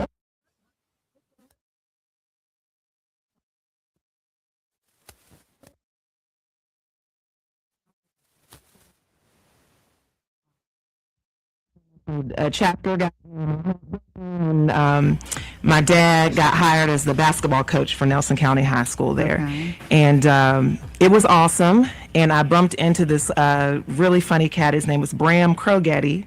And he eventually became the drummer for Lord Nelson, which is a band that has done very well out here. But when he met me in high school, he was just like, "We want you to be in our band." And I didn't really even know what that meant. I came up on Nina Simone, Whitney Houston, Luther Vandross. We heard you sing. So, yeah. So the people in Nelson County already knew that I sang. And this is just coming to my mind now, because when I got there, they were ready for me. He was ready with the band, and who is it? If y'all know the band Chamomile and Whiskey, Coda Curl's father, Coach Curl, was also in Nelson, ready for me. He was a singer-songwriter, and he had a show, and it was for Martin Luther King Day, and he had me sing with him. And then Bram got me started in his band, and I used to go every Saturday morning and just write music, learn music. They had me doing a lot of 70s groove type. That's what they were into, those guys. And so, we learned a lot of music there. And then my life kind of turned into this, I want to go to a festival, And so I started, peeping the festival bands and learning jam music and writing a lot of alternative rock, actually. And when I started doing that, Shayna Thompson, who sings on a lot of the music that I do now, high school friend, she really encourages me. If I bring her a crazy idea or a good idea, she's like, "Let's do it." Yeah, girl. And so we wrote this alternative music, and she sang with me, and we started a band called Naughty Dynamic. And the design, we got the name off of an electronic band name generator. Okay. That works. Yeah, it was awesome. And so we were just singing these two brown girls, fronting this alternative rock band. It was so much fun. We performed Richmond, Charlottesville, Stanton, and we were playing one particular show, and somebody looked at us and listened to us sing, and he decided that we would only be good for backup singers. Y'all be some great backup singers. And so that lit a fire up under us, and we were like, you know what? So we pushed even harder. Yeah. And so then we sang backup for a while for an amazing Charlottesville vocalist, Christina Lyons. She's amazing. Still one of the best vocalists that I've ever heard live. But anywho, she's still around here. I saw a picture of her on the internet the other day. So I know she's still doing good community work. But anywho, so we did that for a while. And then Shayna got married and had a baby and did the mom thing for a while. And I went on by myself for some time with The Design. So our band split in half. So a part of the crew took Naughty Dynamic, that was Shayna's crew, and then The Design was the half that I ended up taking, and we dived into the jam band scene. And so we recorded 2 albums together that are just like experimental, proggy, jazz type of music, and we performed in a lot of places, lots of Fridays After 5, well, a couple times. And then we used to do an Earth Day celebration on the Pavilion. We performed for that. And then a couple of the guys, one of them went to law school, that was John. And then 2 of them wanted to go backpacking in California. So that band dispersed, and Jacob and I kept playing. Jacob is my husband. So I was Jennifer Stewart, and then the Gentile came in. Was he your husband then? He was my husband. We got married in 2013, and that was with the jam band. Oh, okay. Yeah. So before the we singing together. So I mean, yeah. So that was awesome. And so anywho, so I turned to Gentile, and then it was just he and I, and my piano player stayed. That's Josh Sun, who y'all will see a lot. He stayed, and I had to learn the bass because that's all we had. We had vocals, drums, and piano. We were like, what are we gonna do? So we got on Craigslist to find a bass to buy, and I had to learn how to play the bass. And so we played as a 3-piece, and Josh Sun really worked with me to help me on rhythm and just make sure I could actually hold it down. And the guy I bought the bass from was this dude named Dave Bartok. And he graduated from UVA for music, and y'all, he is a monster on the bass. He is so good. And so he sold me the bass. He didn't know who I was. He kind of gave me the side eye, and he came out to a show to see us. And he decided that we were good enough for him to help. So he started playing bass. And so after that, I got to let go of the strings for a while and just be, you know, a front woman for a minute. And so that's the Design Quartet. So you'll see them sometimes. Right now, that band is focusing on reggae. And when we have Shayna with us, we're the One Love Project. I don't know if y'all have heard that band yet, but it's all Bob Marley music. And it's just a great time. So so that's that segment. So you'll see the Design Quartet or the One Love Project. And then I went through a time where I had a baby and I turned into a mom, you know, and turned into one, huh? Yeah, you know, and what we kind of naturally do is lose ourselves a little bit because we go into serving and taking care and making sure we got the bills going on. And then I don't know. I think sometimes you forget to check in with like who you are and like what you need. And so that's when the EPs came about. I was kind of tapping into who I am. And I kept coming up with like, I think I was putting myself in a box within the Gentile band. And so I didn't feel free to express myself, but that's not anything that they did. It was a box that I put around myself. So I kind of sat down with one of my friends who's a super talented producer and just thought about, okay, what can we do to get the music out of you that you're kind of experiencing right now? And it was a really heavy R&B feel. And so, you know, I continued to write it. And then I was like, you know, who can help me with this? And a few years back, I'd done a fundraiser with Jamal Milner. He'd led up. I don't know if it was a fundraiser. It was a special event after we had the issues with the oh my gosh, it's like a hate group that came through our town. The Unite the Right rally. Okay, so you're talking about almost 10 years ago. Okay.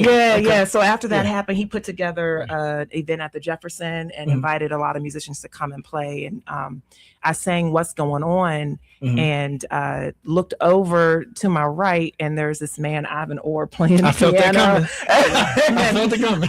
And y'all know Ivan is amazing, and so is Jamal. Everyone on the stage was.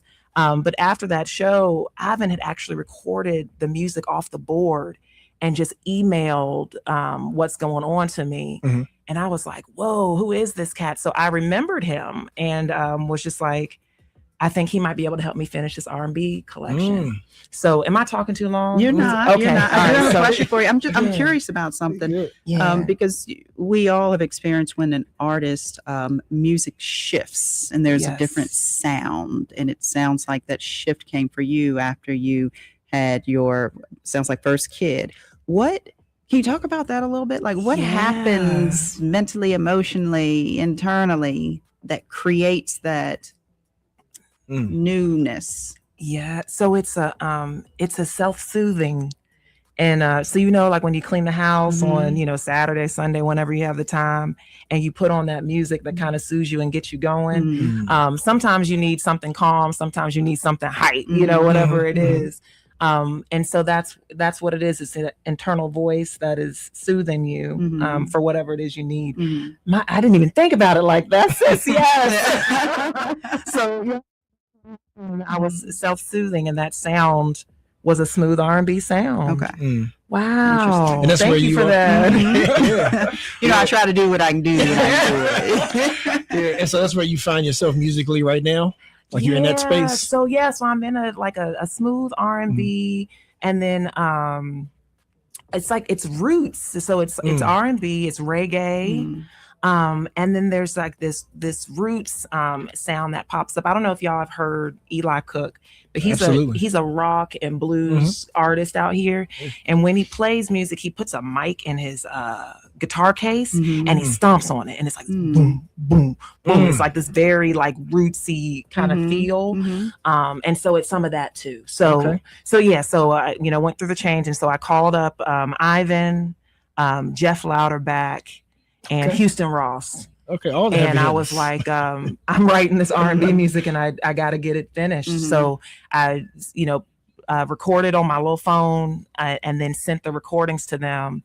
And we went into the studio with Bobby Reed, who's just a super talented engineer. He used to tour with Bruce Hornsby and the Noisemakers for 20 years. And he has a studio in town. And so we went. I booked just a few hours. I want to say like 3 or 4 hours, and to record 3 songs, y'all. And that's not a lot of time. You normally need like a whole day. And I went in there with those cats, and y'all, we finished in an hour and a half. Oh, wow. And we were just looking at each other like, what we do now?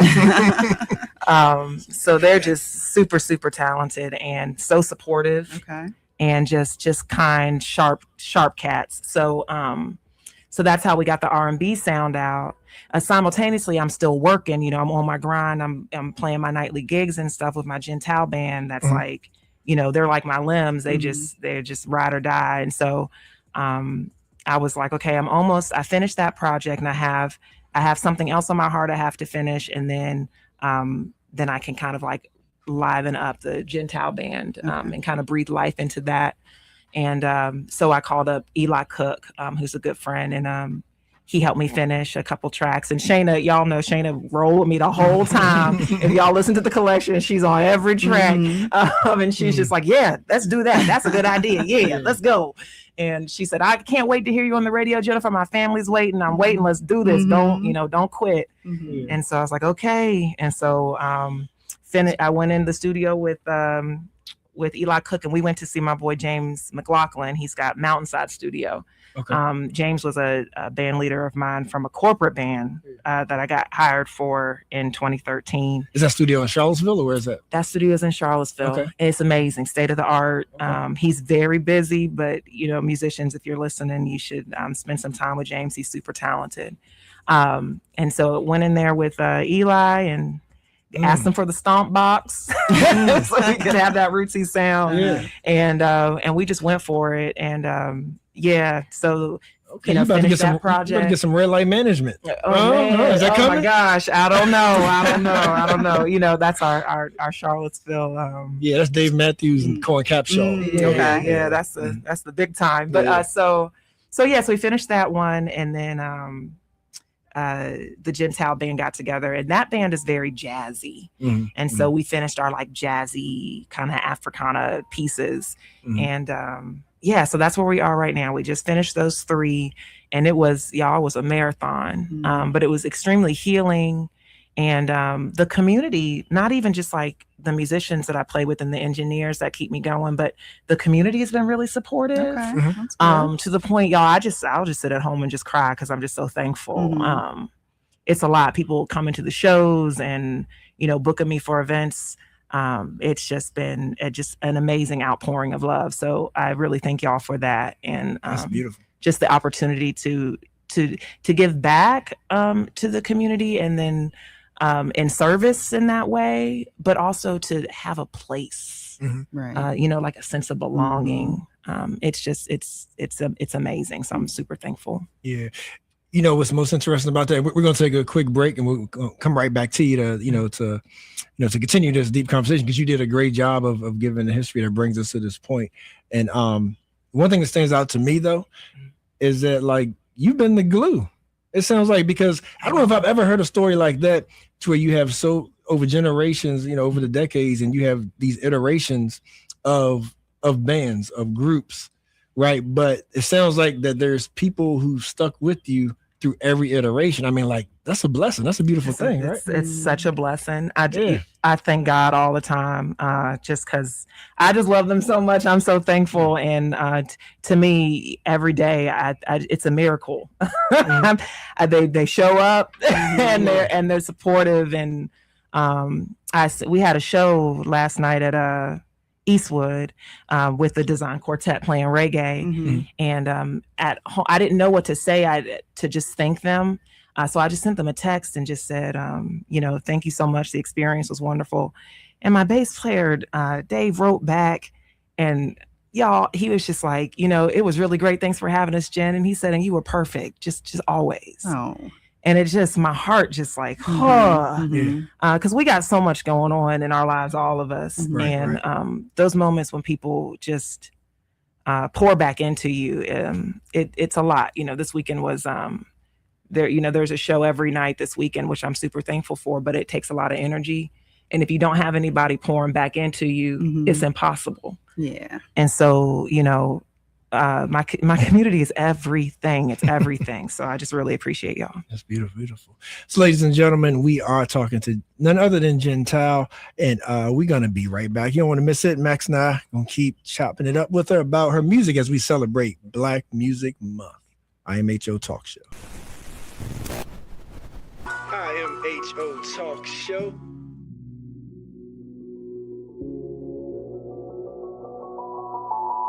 Sir Charles, Miss Max Razor. You're listening to In My Humble Opinion with Maxilia Robinson and Charles Lewis. Only on 101.3 Jams.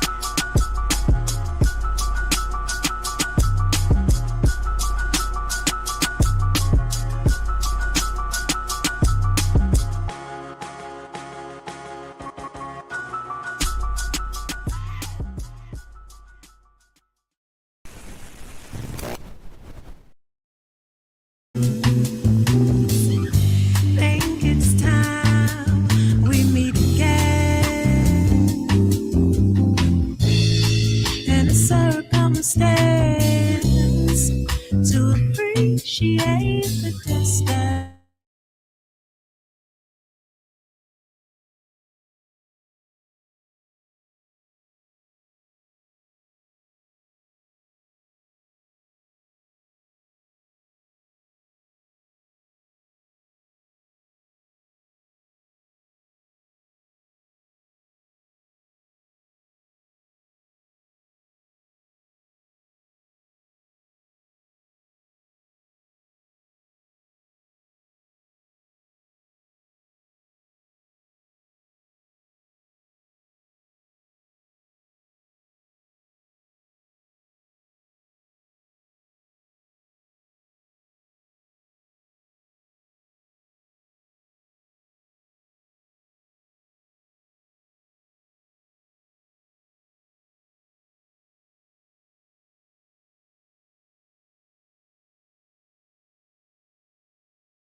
HO Talk Show.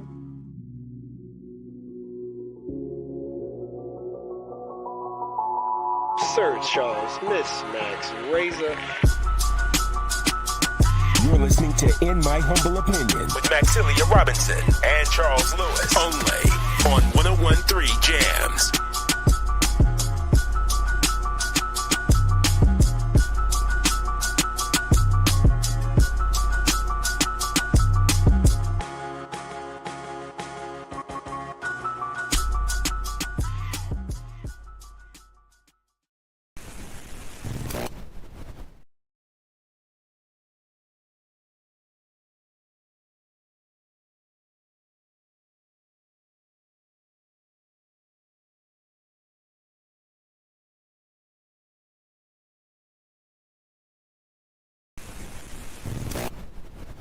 I am HO Talk Show.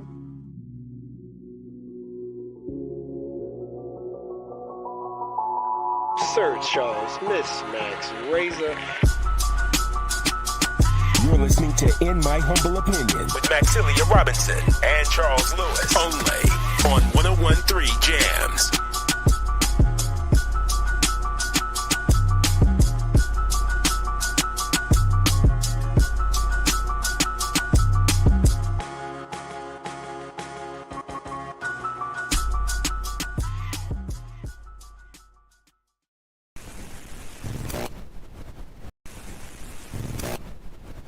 I am HO Talk Show.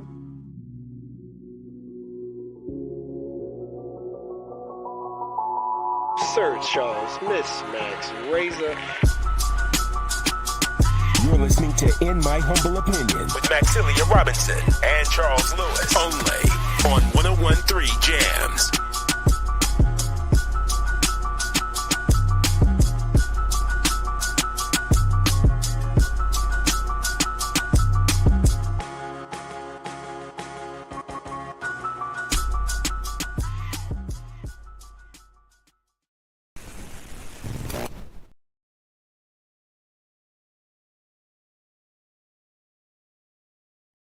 And we are still standing with none other than Gentile, and we just want to continue this conversation. It's so much history. People are getting to learn about the what was that show on VH1, Behind the Music. This is her Behind the Music. But this is a joyous Behind the Music. Usually Behind the Music is like, it gets all dark, and it's like it's like, man, but we gonna keep this above board though, because the people love the vibes that you give out. One question that I have for you is, who decided on the name of the Gentile band? Like, so you didn't have nobody be like, why we gotta be named after you? Exactly. So I think about that, and I'm thankful for it. Okay, let me just answer the question. Okay, we were at a band rehearsal and we needed a band name, and I said, guys, what do we want to be called? And one of the jokes was Gentile. No, it was the Jews and Gentile. And we were like, that's funny, but you might not want to do that. And so then they were like, let's do Gentile and the Husband. That's great. So we ran with that for a little while. And then Jacob and I toured on that name. We toured cross country and back. And when we came home, we started playing with our quartet again. And that was with Trevor Williams and John Goff. Now it's Chris Connell that plays with us, also just amazing. But we were like, we have to come up with a new name, because at all the shows, it became this thing where everybody tried to guess who the husband was. Girl, they had you with everybody. Oh, listen, it was funny, and then it got a little awkward, because it was like, oh man, the wives would come to the show, and it's like, who's your husband? I was like, I do not want to. Listen, the wives in this band are so important. They are the behind the scenes glue. So you don't disrespect the wives. And so we were like, we got to come up with something else. And Trevor is a vibraphone player. If y'all have seen us play, he also plays a little bit of keys too. And he said, let's just be called the Gentile Band. And Trevor is very, what do I say?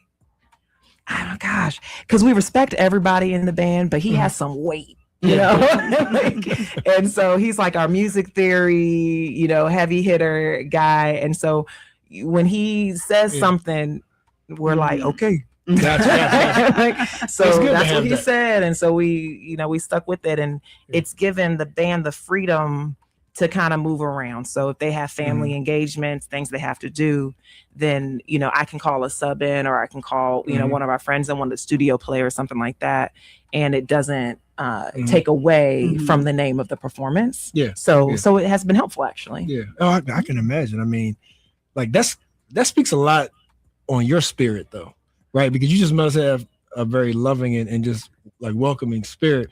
The fact that it's like you get like the musician is needed for the job. It doesn't sound like there's any hard feelings. It sounds like this group is going to best serve this venue or this style, and it just keeps moving. Like that's that's a beautiful thing to have that kind of synergy amongst your musicians. I love it. There's little pockets and little teams that just work well together, and it sometimes it just happens where you'll notice that people vibe off of one another, and so you're like, okay, all right, so next time we do something, those two definitely have to work. So there's some like bass and drummers that vibe together really well. Guitarists. One of the people that some of the folks that really vibe off each other well are like Chris Connell and Eli Cook. And when they played for the first time, it just popped, and they were like, so there, there's something there. So when I'm playing with Eli, I'll try to line them up a little bit with Chris because I know that they vibe well. So good stuff.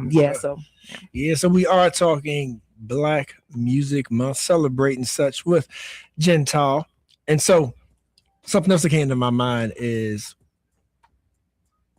you obviously are gifted. How was it growing up? Because I know you started from sort of the story of like when you were interested in getting into music, but sounds like you get it honest, right? To be able to play all these instruments, to play different genres, right? Like what was the music in the household growing up? Or like what were you exposed to music wise? So my mom played auto harp, and she was a singer, and she started when she was really young, and that was kind of like, I don't know, I guess it was her light. It kind of pulled her out. She's a type A personality, Aries, straight shooter. And so her favorite subject in school was math. And she grew up in a time, I guess, where, racism was really prevalent, and they were getting ready to integrate the schools and stuff like that. So, it was kind of, she had a hard time, and she was brown skinned. And so, I say that like I expect you all to understand what that means, but I think you do. And it was just, I guess she had a lot of things that she felt like were barriers based on like what she looked like and where she came from. So once she learned that she could sing and that brought joy to people, that was kind of a pocket for her. So they started having her actually tour around and do music festivals. And she told me about that when she was, I guess when I was a little bit older to be able to understand. But then she trained all of us. She and my dad had 7 kids together, and they made us be church choirs for a church out in Wyoming when we lived there. And she also just had us, sing for different events and just sing at home in general. We just be in the living room, just harmonizing. And it was just very healing for us and got us through a lot in life. And so the instruments came as well. Like was music, was learning instruments part of the upbringing? Not really. So she always wanted someone to learn piano, but I don't feel like we had a lot of time. We did a lot of theater and then also just singing in general. And there was always an amazing piano player at church. So we didn't have a whole lot of time for piano. We played around with it just for fun. You learn heart and soul with your friends, and y'all take turns on the, little parts when you find pianos in random places. And so we learned that way. And then the instruments for me actually came later. In middle school, they give you the option to do band. And so I played clarinet. And then when I got to college, there was a girl, I don't know why she did this, to be honest. It made sense then, but doesn't make sense now. We were going home for the holidays, and she brought me her guitar and said, will you watch this for me? Because I'm leaving. We're all going home. I'm not going to be in my room. I need someone who's going to watch it, maybe play it a little bit. Okay. And y'all, I took it as a serious responsibility, like it was a dog or something. I mean, I'm in this moment, I'm just realizing, why did she do that? So I just took it home and I sat on my mama's porch and learned how to play guitar. Okay. That sounds like divine intervention. Oh my gosh, it's so weird. And I brought it back and gave it back to her. And you know, I didn't touch it again for years. And then there were things that happened in life that had me revisit the guitar. And I think somebody asked me, to do a solo set at Fellini's. And so I don't know why I took the challenge. And I was like, okay, booked the gig and practiced. So then it just kind of came about, and you heard about the bass. That was Survival, because we lost our players for that. So I think it was just kind of divine, just kind of like just kind of a part of it. I imagine for some folks, the decision to become a musician is much more challenging than per se yours. You know, you had a mother as a musician who supported you and their kids becoming one. So it's a much easier path to follow. But you got some folks out there where music is their passion. Parents may not necessarily support that because to them, that's not, you know, may not be what they define as a real job, or will afford them to, you know, all of the pleasures of life in terms of money. You know, like you can't make any money being a musician. At least that's, you know, what they may be telling their kids who are aspiring artists. What's your advice there? What's your advice there? What do you tell somebody who is right now maybe choosing between following their love and their passion, which may be music, or following a more, what you might call a more traditional path of, I don't know, going to college and, you know, working in the corporate world? I think something that we kind of forget to do is just ask. And I don't know what, you know, if you believe in God, it would be sitting and asking God, what do I do here? And waiting for the answer. You have to be quiet and listen. We don't do that a lot because we're always just ripping and running. So that's the first thing that I would say is just ask your source. And the other thing I would say is that, you know, life is a gift. And a part of receiving the gift of life is giving thanks. And so if you have a way that you give thanks or serve the people that brings joy or relief, or you know that it is your contribution to the world, you have to do that. But you have to live, right? So if you decide you're going to be a musician and you can't pay the bills or you can't eat, then you have to do something else with that, right? So that you can survive. But so I would my advice is to live in this gift and make sure you're giving thanks through your contribution. Because, we want you to live. The source wants you to live. It is a gift. And so figure out what your contribution is, really ask, and then, and do that. And so, and if it's music, then I say do that, but also take care of yourself. Because if someone's telling you not to do that, or they don't approve of it, they could be afraid that you're not taking care of yourself. So take care of yourself and do your contribution. You have to, because you have to live.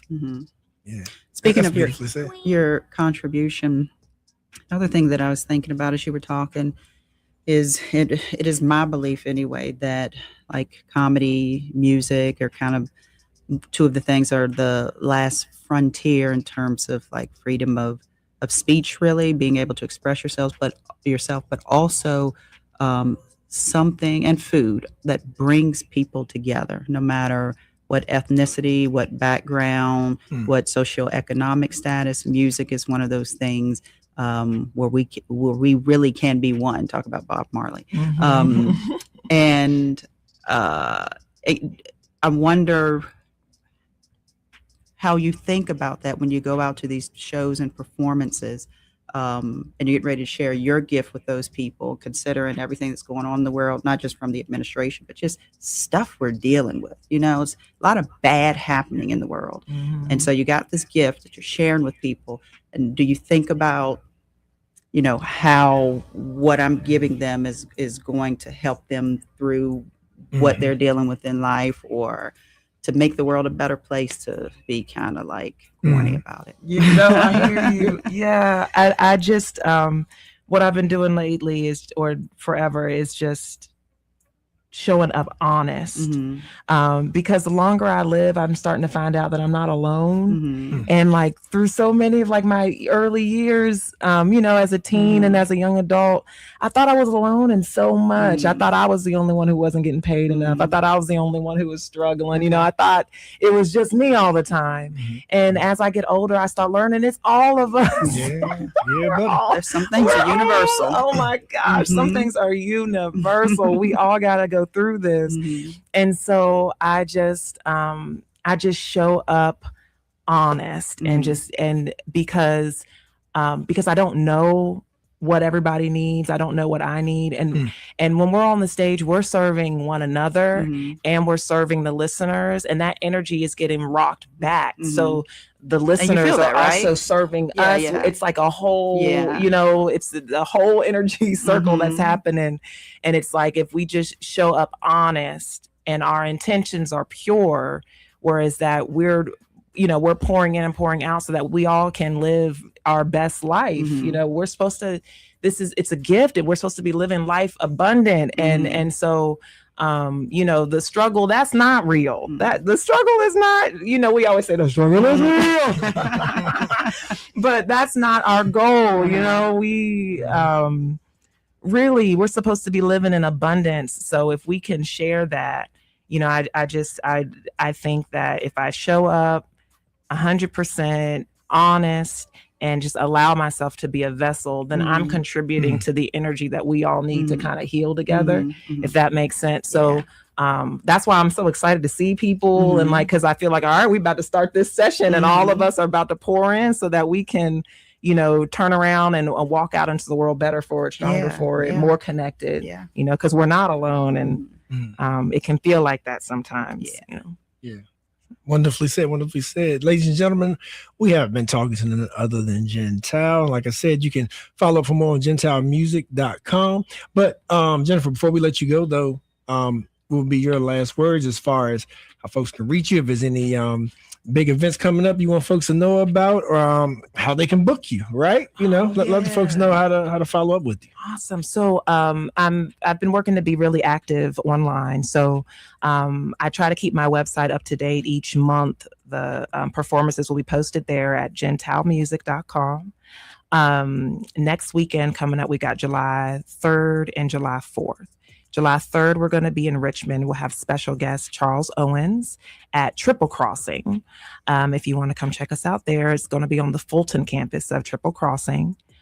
If you go out the night of July 4th, we're going to be at Miller's, and Jamal Milner is coming through with his trio as the featured act. I'm going to come in and I get to perform with them. I'm so excited. And so I hope you all will come out for that. Otherwise, if you want to stay updated on what's going on, Facebook, it's Gentile Music, and on Instagram, it's Gentile Vibe. And we should have stuff going on almost every weekend this summer. Please keep an eye out for the Best in Black Seville that's coming up in August, right? And please be out for that. It's a different kind of year. I don't know if y'all looked at that ballot. So it's going to be just a different experience. And last year's experience was wonderful, and this year's experience will be wonderful. Please take the opportunity to be with us, to be with your community for those events. Good stuff. Well, thank you for joining us. It was a pleasure meeting you. Thank you for that intro song, for blessing us with that intro song. I love it. But yeah, glad to have you on the show and hope it won't be your last time. Oh, thank y'all so much. Have a wonderful day. Thank you for having me. All right. Let's take a break.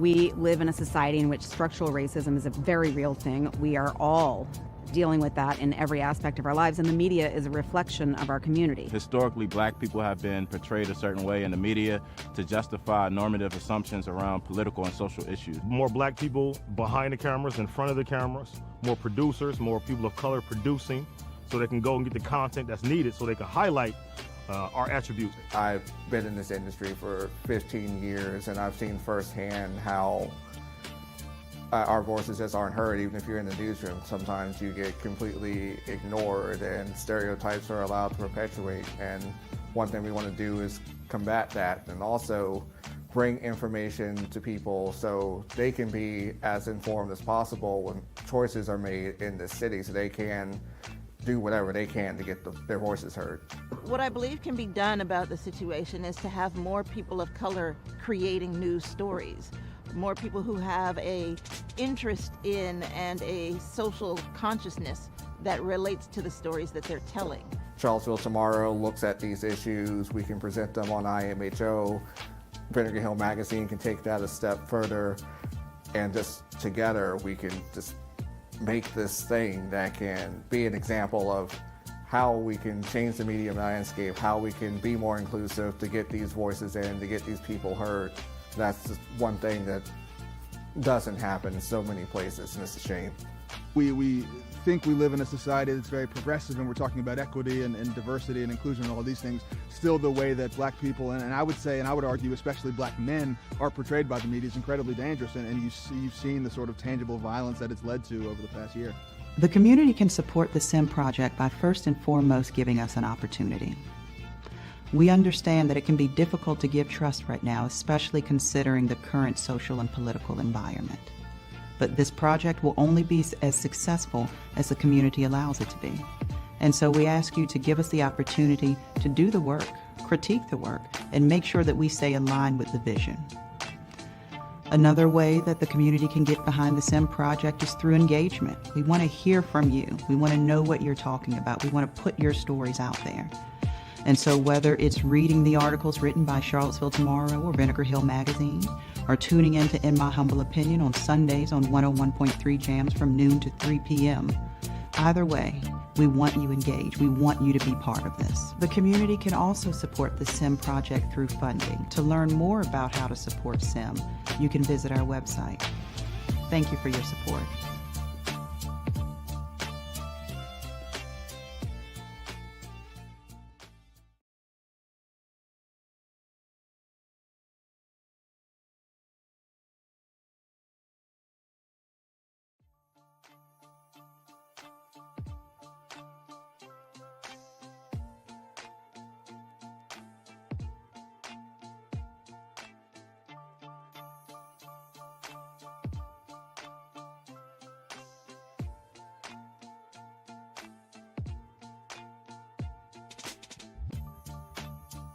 We live in a society in which structural racism is a very real thing. We are all IMHO Talk Show.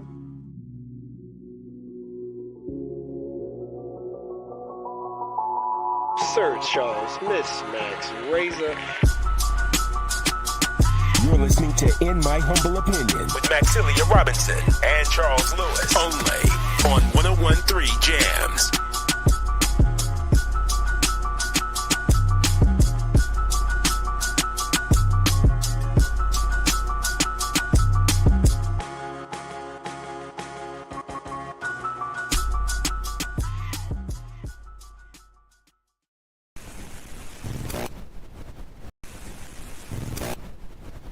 IMHO Talk Show.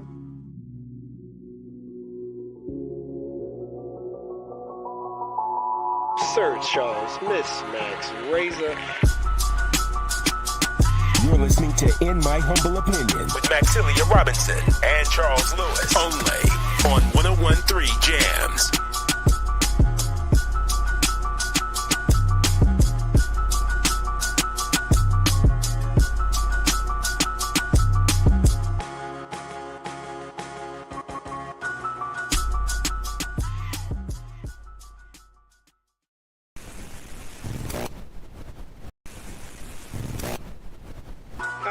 HO Talk Show.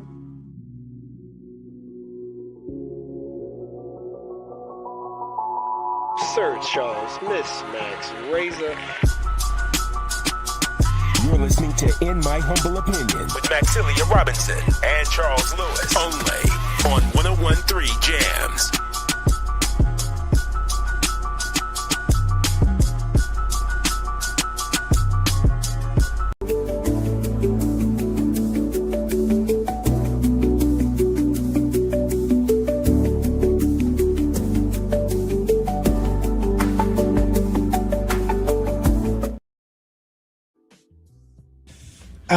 IMHO Talk Show. We're in the booth in the building. Sir Charles. It's Max. And Nino, it's about that time. And that's right. That's right. It's time for the word on the street. And what better way to end a Sunday afternoon? Maybe we do this more often than to have a man of the cloth with us up in the house. We got my man, Pastor Dez, better known as Pastor Desmond Glenn of the Portico Church here in Charlottesville. Do they even still say that nowadays? Man of the cloth? Wow. No, most of the time when I hear They it, call you that at Portico? Great man of the cloth. I feel like I need to be dressed up in, I don't know, some type of medieval stuff. Yeah. But yes, so Brother Desmond Glenn, been in the Charlottesville area for a minute. We're gonna get him to share his story, and in particular, it's a great time to have him because again, we are bringing awareness to men's mental health for the month of June. And as I said, he is a pastor of the Portico Church. And just yesterday, speaking of word on the street, Nino and Max, is we had quite a big event that is now an annual thing, and he's one of the organizers of the event, talking about the Day of Healing. And even though I was out of town, it's my understanding that it was a big success, a huge success. But should I call you Pastor Glenn? Should I call you Dez? Yeah, Dez. Most people don't even call me Pastor. Just say Dez. I don't know. I just try to keep it personal with it. Yeah, I feel you. That's the biggest thing. Connections with people. Absolutely. I appreciate that. Yeah. With that being said, so Day of Healing. And what that means is Charlottesville, right? Because I know that term, can be generalized, and maybe maybe it means different things to different people. Yeah. But as far as what's happening in Charlottesville, what happened yesterday, and what you plan to continue with that, break that down for us. Yeah. So let me just first say that event don't happen without like so many community partners and so many people jumping in. But it started in 2023, and it was birthed out of a burden. And that burden was 2023 was we saw a bit of, first of all, I was kind of still in that weird pandemic period, like some people was kind of back in the community. Other people were still a little hesitant, but also during that time we had like an uptick in the gun violence that we noticed a lot more. And there was a burden on me, but then I also started to just walk across the street and try to get to know, and I would talk to Pastor Edwards a lot of times because we were right across from Mount Zion on Elliott, but I began to talk with like Yams, which is the young adult ministry. Okay. There, just to kind of communicate what Yams are.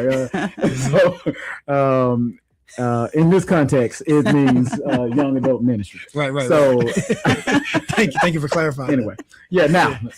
But so I talked to them, and there was like a burden with them as well. And out of that, we felt like the church just needed to respond. And what does that look like for us to respond? Still thinking through all that over, constantly thinking through how we do that a lot more. But it was like, let's just facilitate a place and space for people to meet, to move from trauma to triumph. That was the slogan. That was where we were going, and focus out on mental health.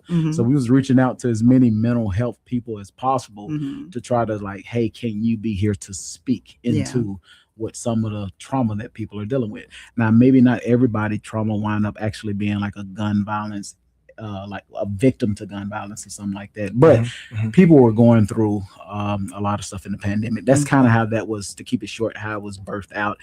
And mainly the three churches that kind of spearheaded this initially was Portico Church, Mount Zion First African Baptist Church, and City Church.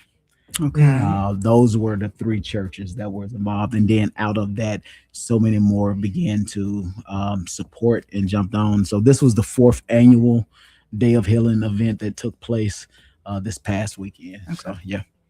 Nice, good stuff. What does that entail? Can you? Yeah.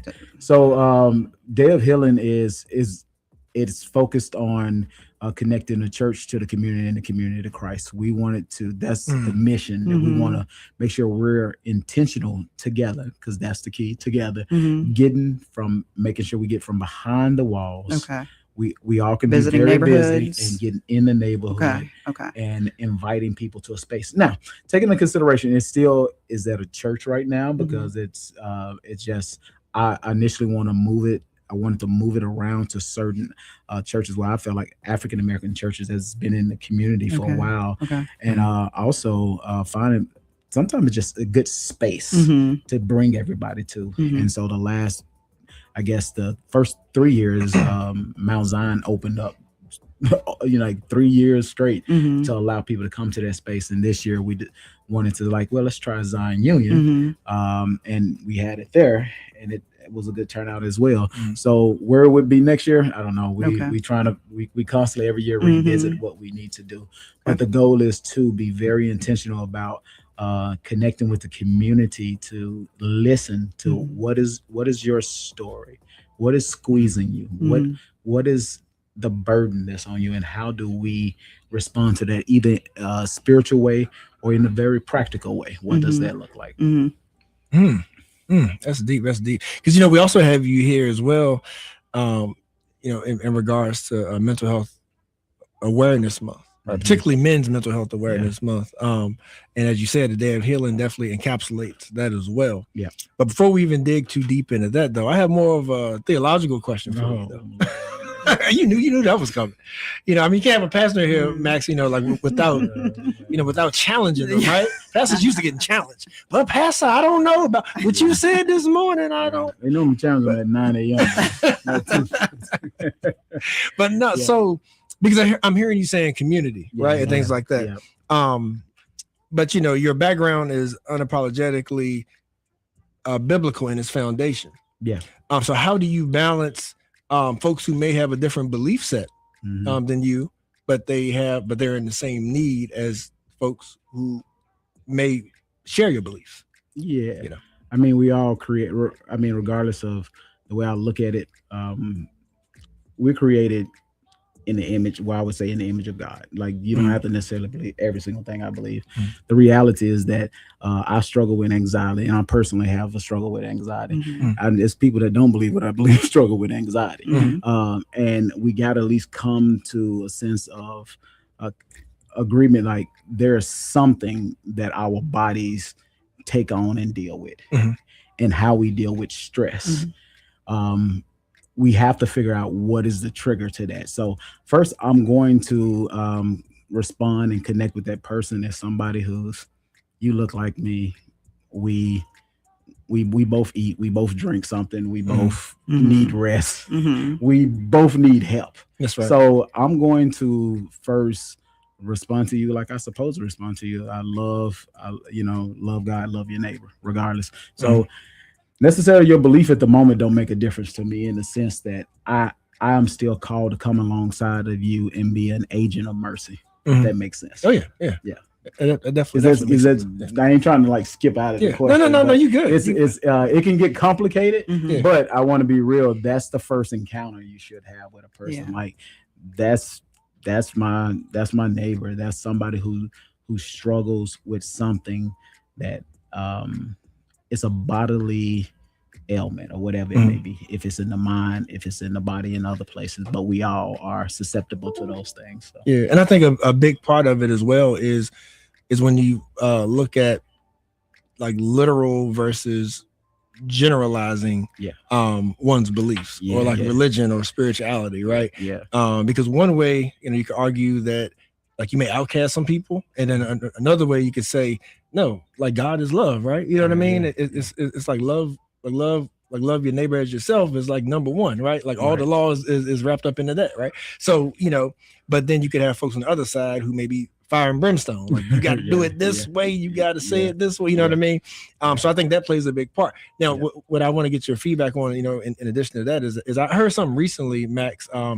A gentleman did a reel and he was talking about, and I bring this up because I feel like a lot of what we face right now, you know, the pressures and the stresses within society, you know, like a lot are politically driven, right? It's like, unfortunately, in the year 2026, we are living in a time where we maybe aren't as far as a lot of us thought when we were kids. I know when I was a kid, I was like 2026. Oh man, the world's gonna live in harmony. All the racists will be like died off. Everybody that like segregation will be dead by then. You know what I mean? Soon. We follow me. And so, but what the guy in the reel was saying though, Brother Dez, is he was talking about how majority of white Christians and majority of black Christians, how can they read the same Bible, pray to the same God, and vote totally different? Yeah. You know what I mean? And really the bottom line, the point that he was making is really like, you know, lived experiences, and like that's all that your brain knows, you know, until you experience something else. Yeah. And he was saying like you could be conservative if you feel like you're comfortable in the way things are and want to keep it that way. Yeah. And you're gonna be progressive if your lived experience is, you know, discrimination and racism. Then you're gonna be like, no, we got to change these things, right? Yeah. And one side may not necessarily hate the other side, but it's like what my lived experience has formed me into believing, right? You know what I mean? So how do you tackle that aspect of it as well, right? Of having a mixed congregation and having a mixed community and dealing with people who are hard right and people who are hard left. How is a pastor to balance it? Yeah. Well, I mean, what's balance? You know, I mean, it's the reality is that I live with that. When I do Day of Healing, I don't expect the same people vote the same. The whole purpose is to put people together that don't necessarily look like each other, vote like each other, sound like each other, come from the same culture background. And but I also see that's the way I see that Jesus put his disciples together when they followed him. I know if I was a tax collector, you know, I ain't gonna say a tax collector, but if I was just a fisherman, blue collar worker, whatever it is, and you bring a tax collector to me, it's like technically, ethically, they could be the same, but I mean, they was different. You know, there was some difference in that group. And so, and there still was an expectation of you have a terrorist, you have a tax collector, you got a fisherman, you got some other people in there, right? None of them guys would be found dead around each other. Because they don't necessarily mess with each other like that, especially the zealots and the tax collector. That's like a terrorist, and like, why are you putting them in the same group? The thing is that he still said, "Go and make disciples of all nations." People know you are my disciples. People know you are my disciples by the way you love one another. There's certain type of expectation that I still, when we said and done, whenever I leave here, yes, according to my belief, is that there's an expectation. Did you do what I commanded you to do, to love people well? Well, I gotta say, man, I don't know, Lord, I didn't love them well because that person didn't vote like me. I didn't love. It was hard for me to love that person because I know for a fact that joker are racist. You know, it's hard. And the reality is that I'm called, and we are called to do the hard stuff, right? And so, I don't know if that answers your question. But is it? But I tell you what I'm thinking though. Yeah, go ahead. Tell me what you definitely answer. But Max, I got to think like that's why I can't be a pastor. That's why when people say my daddy was a pastor. Yourself. You know your own limitations. And like people been wanting to place that on me since I was a child. I'm like, you give me a microphone, I'm gonna say something. But guess what? I ain't gonna always say what you may want to hear. Right. You know what I mean? Like that's my whole thing behind it, because you know. Like we ain't gonna make this too much of a political conversation. Like, but I just can't see how some people can agree with some things socially and politically, and say that they love their neighbor. Yeah, you know what I'm saying? You also can't. And I'm gonna just say this: I'm not a huge political person. It's not because I think I'm not scared of it. I never see myself a political person, so I'm not gonna be able to. I'm not your politic guy. Don't come to me for politics. But I know this. The reality is that until you hear a person's story, you have to hear that person's story. So you might say, hey, I grew up on this side of town. This is the way it is. Another person say, this is the way it is. But when you come together, hear each other's story, does your perspective change? Like personal stories. And then maybe it don't. Maybe you find yourself still agreeing to disagree.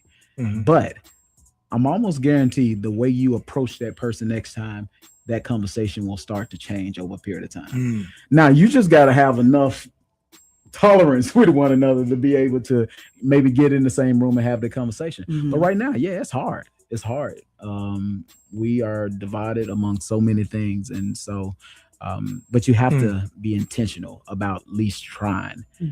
And if not, then we'll stay divided. I don't think I ever, be real with you, something you said, I don't think I ever thought about, and I grew up in Arkansas, pretty much Jim Crow South. That's where I'm born and raised and stuff at. But I don't know if I grew up thinking that, it's all just going to get better. I don't know if I really thought that so much. And then the older I got, I don't know, even biblically, I don't think I even think that way. Even Paul said time's gonna get worse. Even Jesus said, in this life you will have trials, but take heart. So there's some stuff I'm gonna have to take heart in, but I don't think stuff just automatically gonna get better. However, but we should move towards doing what we can. You know what I'm saying? So facts. We are talking to Pastor Desmond Glenn.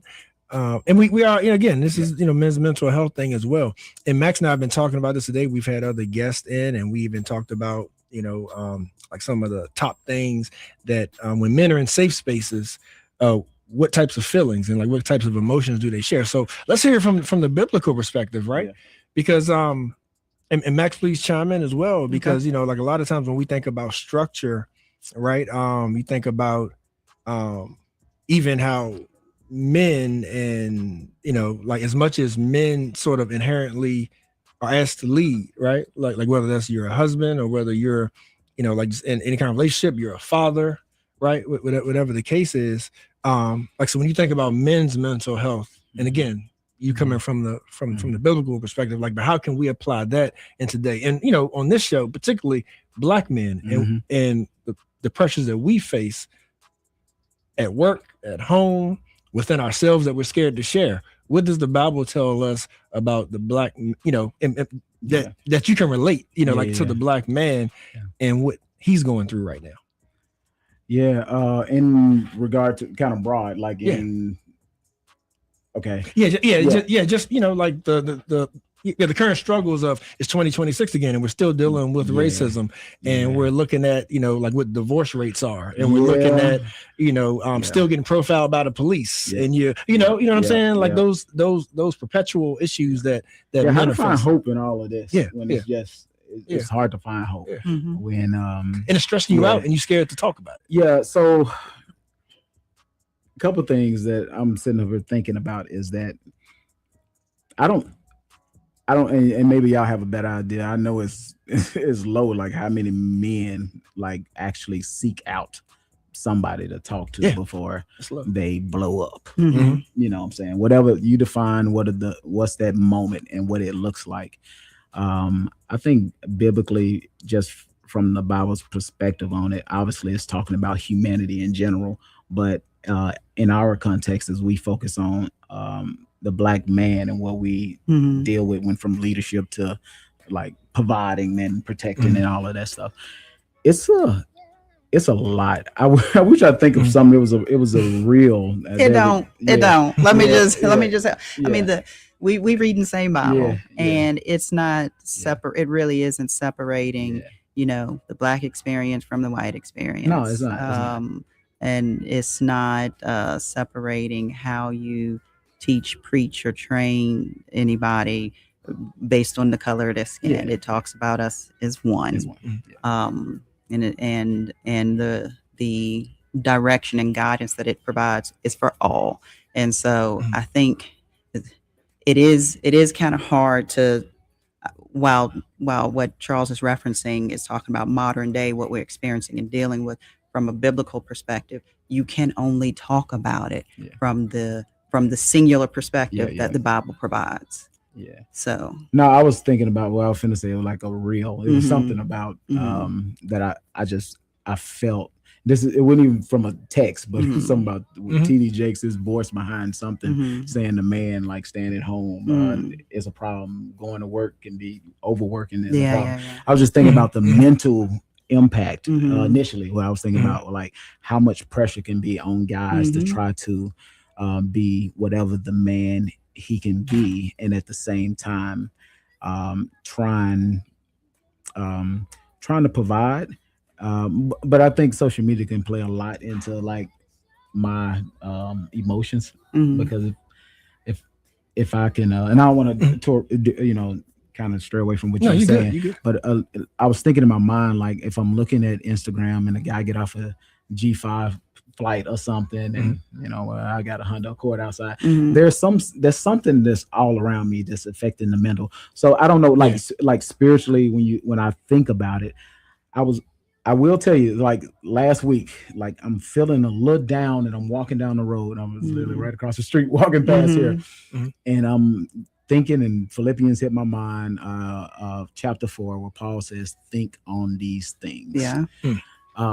So here's the thing. Yes, the scriptures do speak from a general sense, but you have to know who you are, regardless of your ethnicity. As a black man, let me just say, I'm gonna look and say, well, I'm still created in the image of God. Yeah. I still have dignity. I still have value. I still have talents. I still have worth. So I do have to remind myself of what the Lord has reminded me of. Now, yes, that can be applied to everybody, but in the context still as a black man, that whatever I'm dealing with in today's society, I have to remind myself of what the Lord has said about me, what he has instilled in me. And I have to lean into that.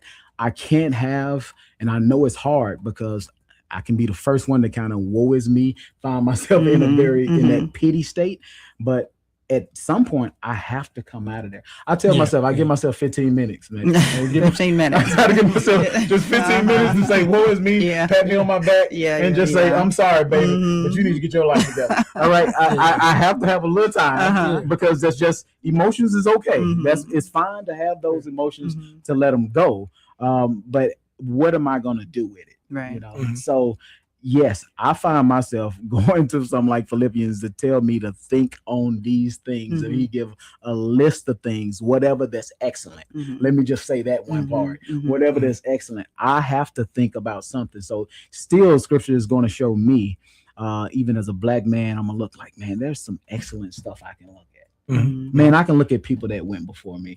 I can look at that. So maybe not specifically speak on just my ethnicity alone, but as somebody who's created in the imago Dei, the image, and given worth, dignity, values, talents, I have to think on those things. Yeah, that makes sense. Oh yeah, that totally makes sense. And I agree with y'all. But if I had a little pushback though, Max, like what I would say is that, like the way that it's taught and the way that this brother teaches it means everything, like when it comes to believers, right? Because the flip side though, to where I think to where it does discern, where biblically it can discern is if, and you grew up in Arkansas, so I'm sure you saw it because I saw it here. Think about, you grew up in a black church, ain't nothing but black people, but all the pictures and all the fans are blue-eyed, straight-haired people, right? So what I'm getting at there is that scripture has to be kept in context as well, and people can't be afraid to keep it within context because it's been used against us as well. So there's a lot of brothers who sometimes it takes them to go to the penitentiary, sometimes they get self-taught, but then like they may become member of the Nation of Islam or whatever the case is, because they're looking for that self-identity within their spirituality. Like, so that's where we got to be careful at when we talk about like how do we approach black men biblically, because they need to be able to see themselves. Like that's all I meant. But I got you. But I mean, I could. If since we're talking, I happen to have grown up in a church that had Jesus depicted as someone who's fair, white skinned, and blue eyes, straight hair. But interestingly enough, I never considered that my Jesus. So I think what the black church did a bad job of was the depictions they chose to put on display in their church.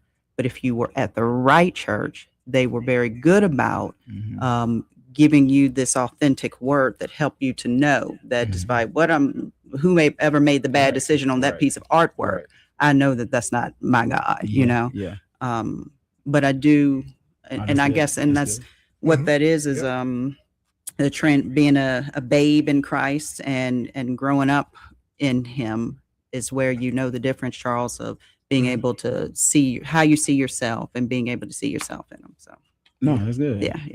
Yeah. I think we all have that. Yeah, I've had that. It's crazy. We was dealing with that this morning. I won't even go into it, but it's that picture came out this morning. But we are all Yeah, he was using it as we're going through the 10 Commandments, so we're going through every single word, and so we was on the image, and that popped up. Yeah. So just what you just said. I think we've all my grandmother had it over her buffet. You know a it. little orange aura or whatever. Yeah. And so, Pastor Des, we got to have you back because we are up against time. But I feel like Max would be remiss if we didn't address something that's been a common thread through the show. Right? Okay. Is that the bottom line when it comes to men's mental health, brother, is talking about men just feeling safe enough to express their feelings. Yeah. You know what I mean? So just touch on that for us a little Man, bit. yeah, listen, this is what I'm trying to get to right here. Y'all got me preaching. I mean, I'm okay with that, but let me say, I'm gonna just give you 3 words. Okay. There's a person, a place, and prayer. I'm just those 3 P's at least for right now. The person. You have to have somebody, and this is again now the guys. You have to have at least, I say, one person. Okay. A man, you got to have one other brother around you. You can be completely vulnerable. Brother. Okay. Brother. Yeah. That you can be vulnerable with. Right. And now I'm not caught so much in the ethnicity. If he black brother, white brother, I whatever just it may mean be. male. Yeah, You need male. okay. Yes. You have to have somebody to talk to that I can say, man, at this moment, I am depressed. At this moment, this thought has been going through my mind. If you don't have that person around you, then you might implode or explode, whatever it may be. You have to have a person. And you asked me a question from this, but second, a place. Okay. You have to have, I go for a walk. The best thing, walk around a lake, go sit out on a pond somewhere, go find. You have to find a place of calm to move away from the places of chaos in your life. Yeah. You have to remove yourself somehow, some way. Third, prayer. You got to pray. You got to have that conversation. Scream out to the Lord. Do it. You got a whole book called the Psalms where folks are crying out. I cried out to the Lord. Sometimes it's just I cried out. Some Psalms end very depressed. There is no, and God did anything.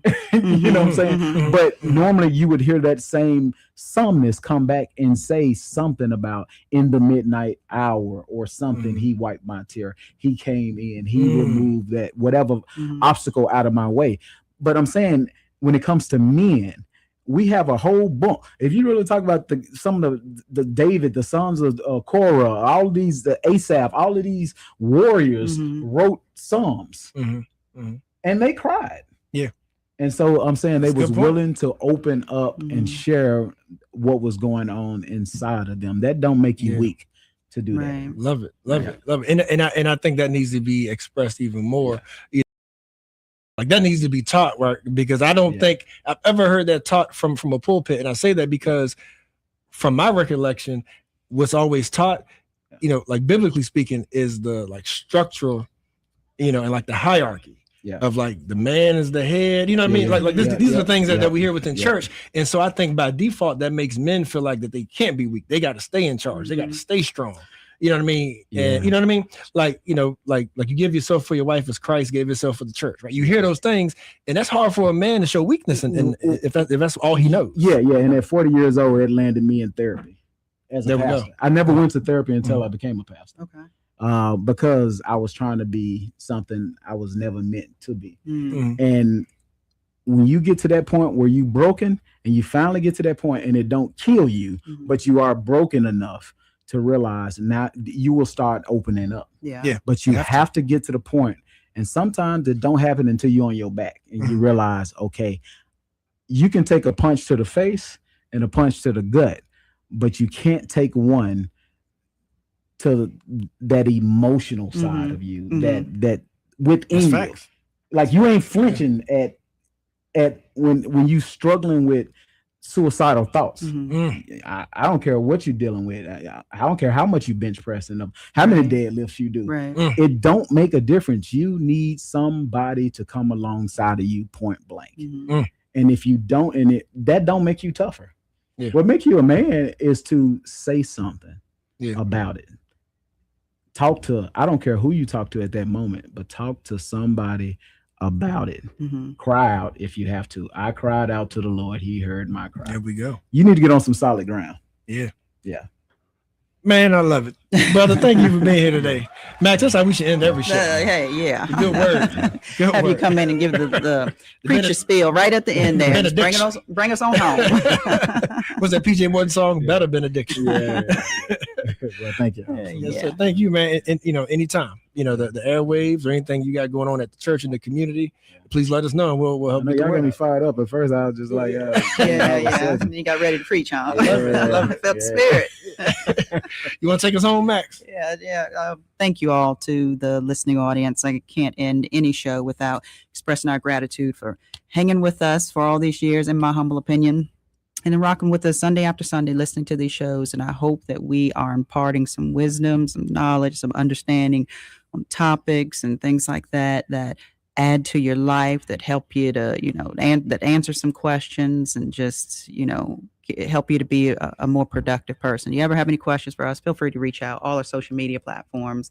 Hit us up on IMHO Talk Show, however you see fit. But we're here for you, listening. Got something you want us to talk about? Reach out. Got feedback for us? Reach out. Okay, we love you.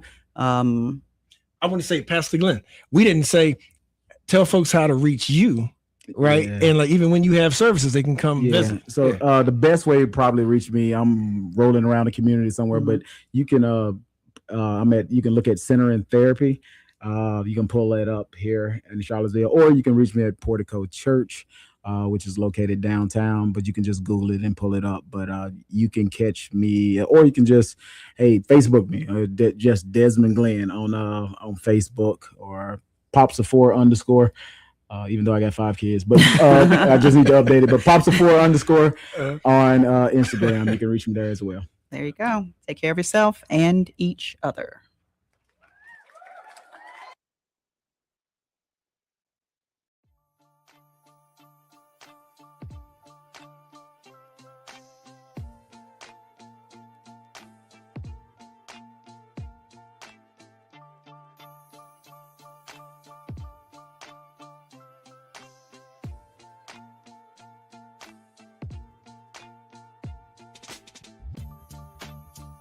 We live in a society in which structural racism is a very real thing. We are all dealing with that in every aspect of our lives, and the media is a reflection of our community. Historically, black people have been portrayed a certain way in the media to justify normative assumptions around political and social issues. More black people behind the cameras, in front of the cameras, more producers, more people of color producing, so they can go and get the content that's needed so they can highlight our attributes. I've been in this industry for 15 years, and I've seen firsthand how our voices just aren't heard. Even if you're in the newsroom, sometimes you get completely ignored and stereotypes are allowed to perpetuate. And one thing we want to do is combat that, and also bring information to people so they can be as informed as possible when choices are made in this city, so they can do whatever they can to get their voices heard.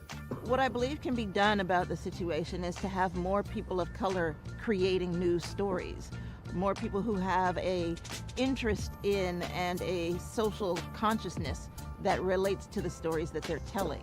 Charlottesville Tomorrow looks at these issues. We can present them on IMHO. Vinegar Hill Magazine can take that a step further, and just together we can just make this thing that can be an example of how we can change the media landscape, how we can be more inclusive to get these voices in, to get these people heard. That's just one thing that doesn't happen in so many places, and it's a shame. We think we live in a society that's very progressive, and we're talking about equity and diversity and inclusion and all these things. Still, the way that black people, and I would say, and I would argue, especially black men, are portrayed by the media is incredibly dangerous, and you've seen the sort of tangible violence that it's led to over the past year. The community can support the SIM project by first and foremost giving us an opportunity. We understand that it can be difficult to give trust right now, especially considering the current social and political environment. But this project will only be as successful as the community allows it to be. And so we ask you to give us the opportunity to do the work, critique the work, and make sure that we stay in line with the vision. Another way that the community can get behind the SIM project is through engagement. We want to hear from you. We want to know what you're talking about. We want to put your stories out there. And so whether it's reading the articles written by Charlottesville Tomorrow or Vinegar Hill Magazine, or tuning into In My Humble Opinion on Sundays on 101.3 Jams from noon to 3 p.m., either way, we want you engaged. We want you to be part of this. The community can also support the SIM project through funding. To learn more about how to support SIM, you can visit our website. Thank you for your support.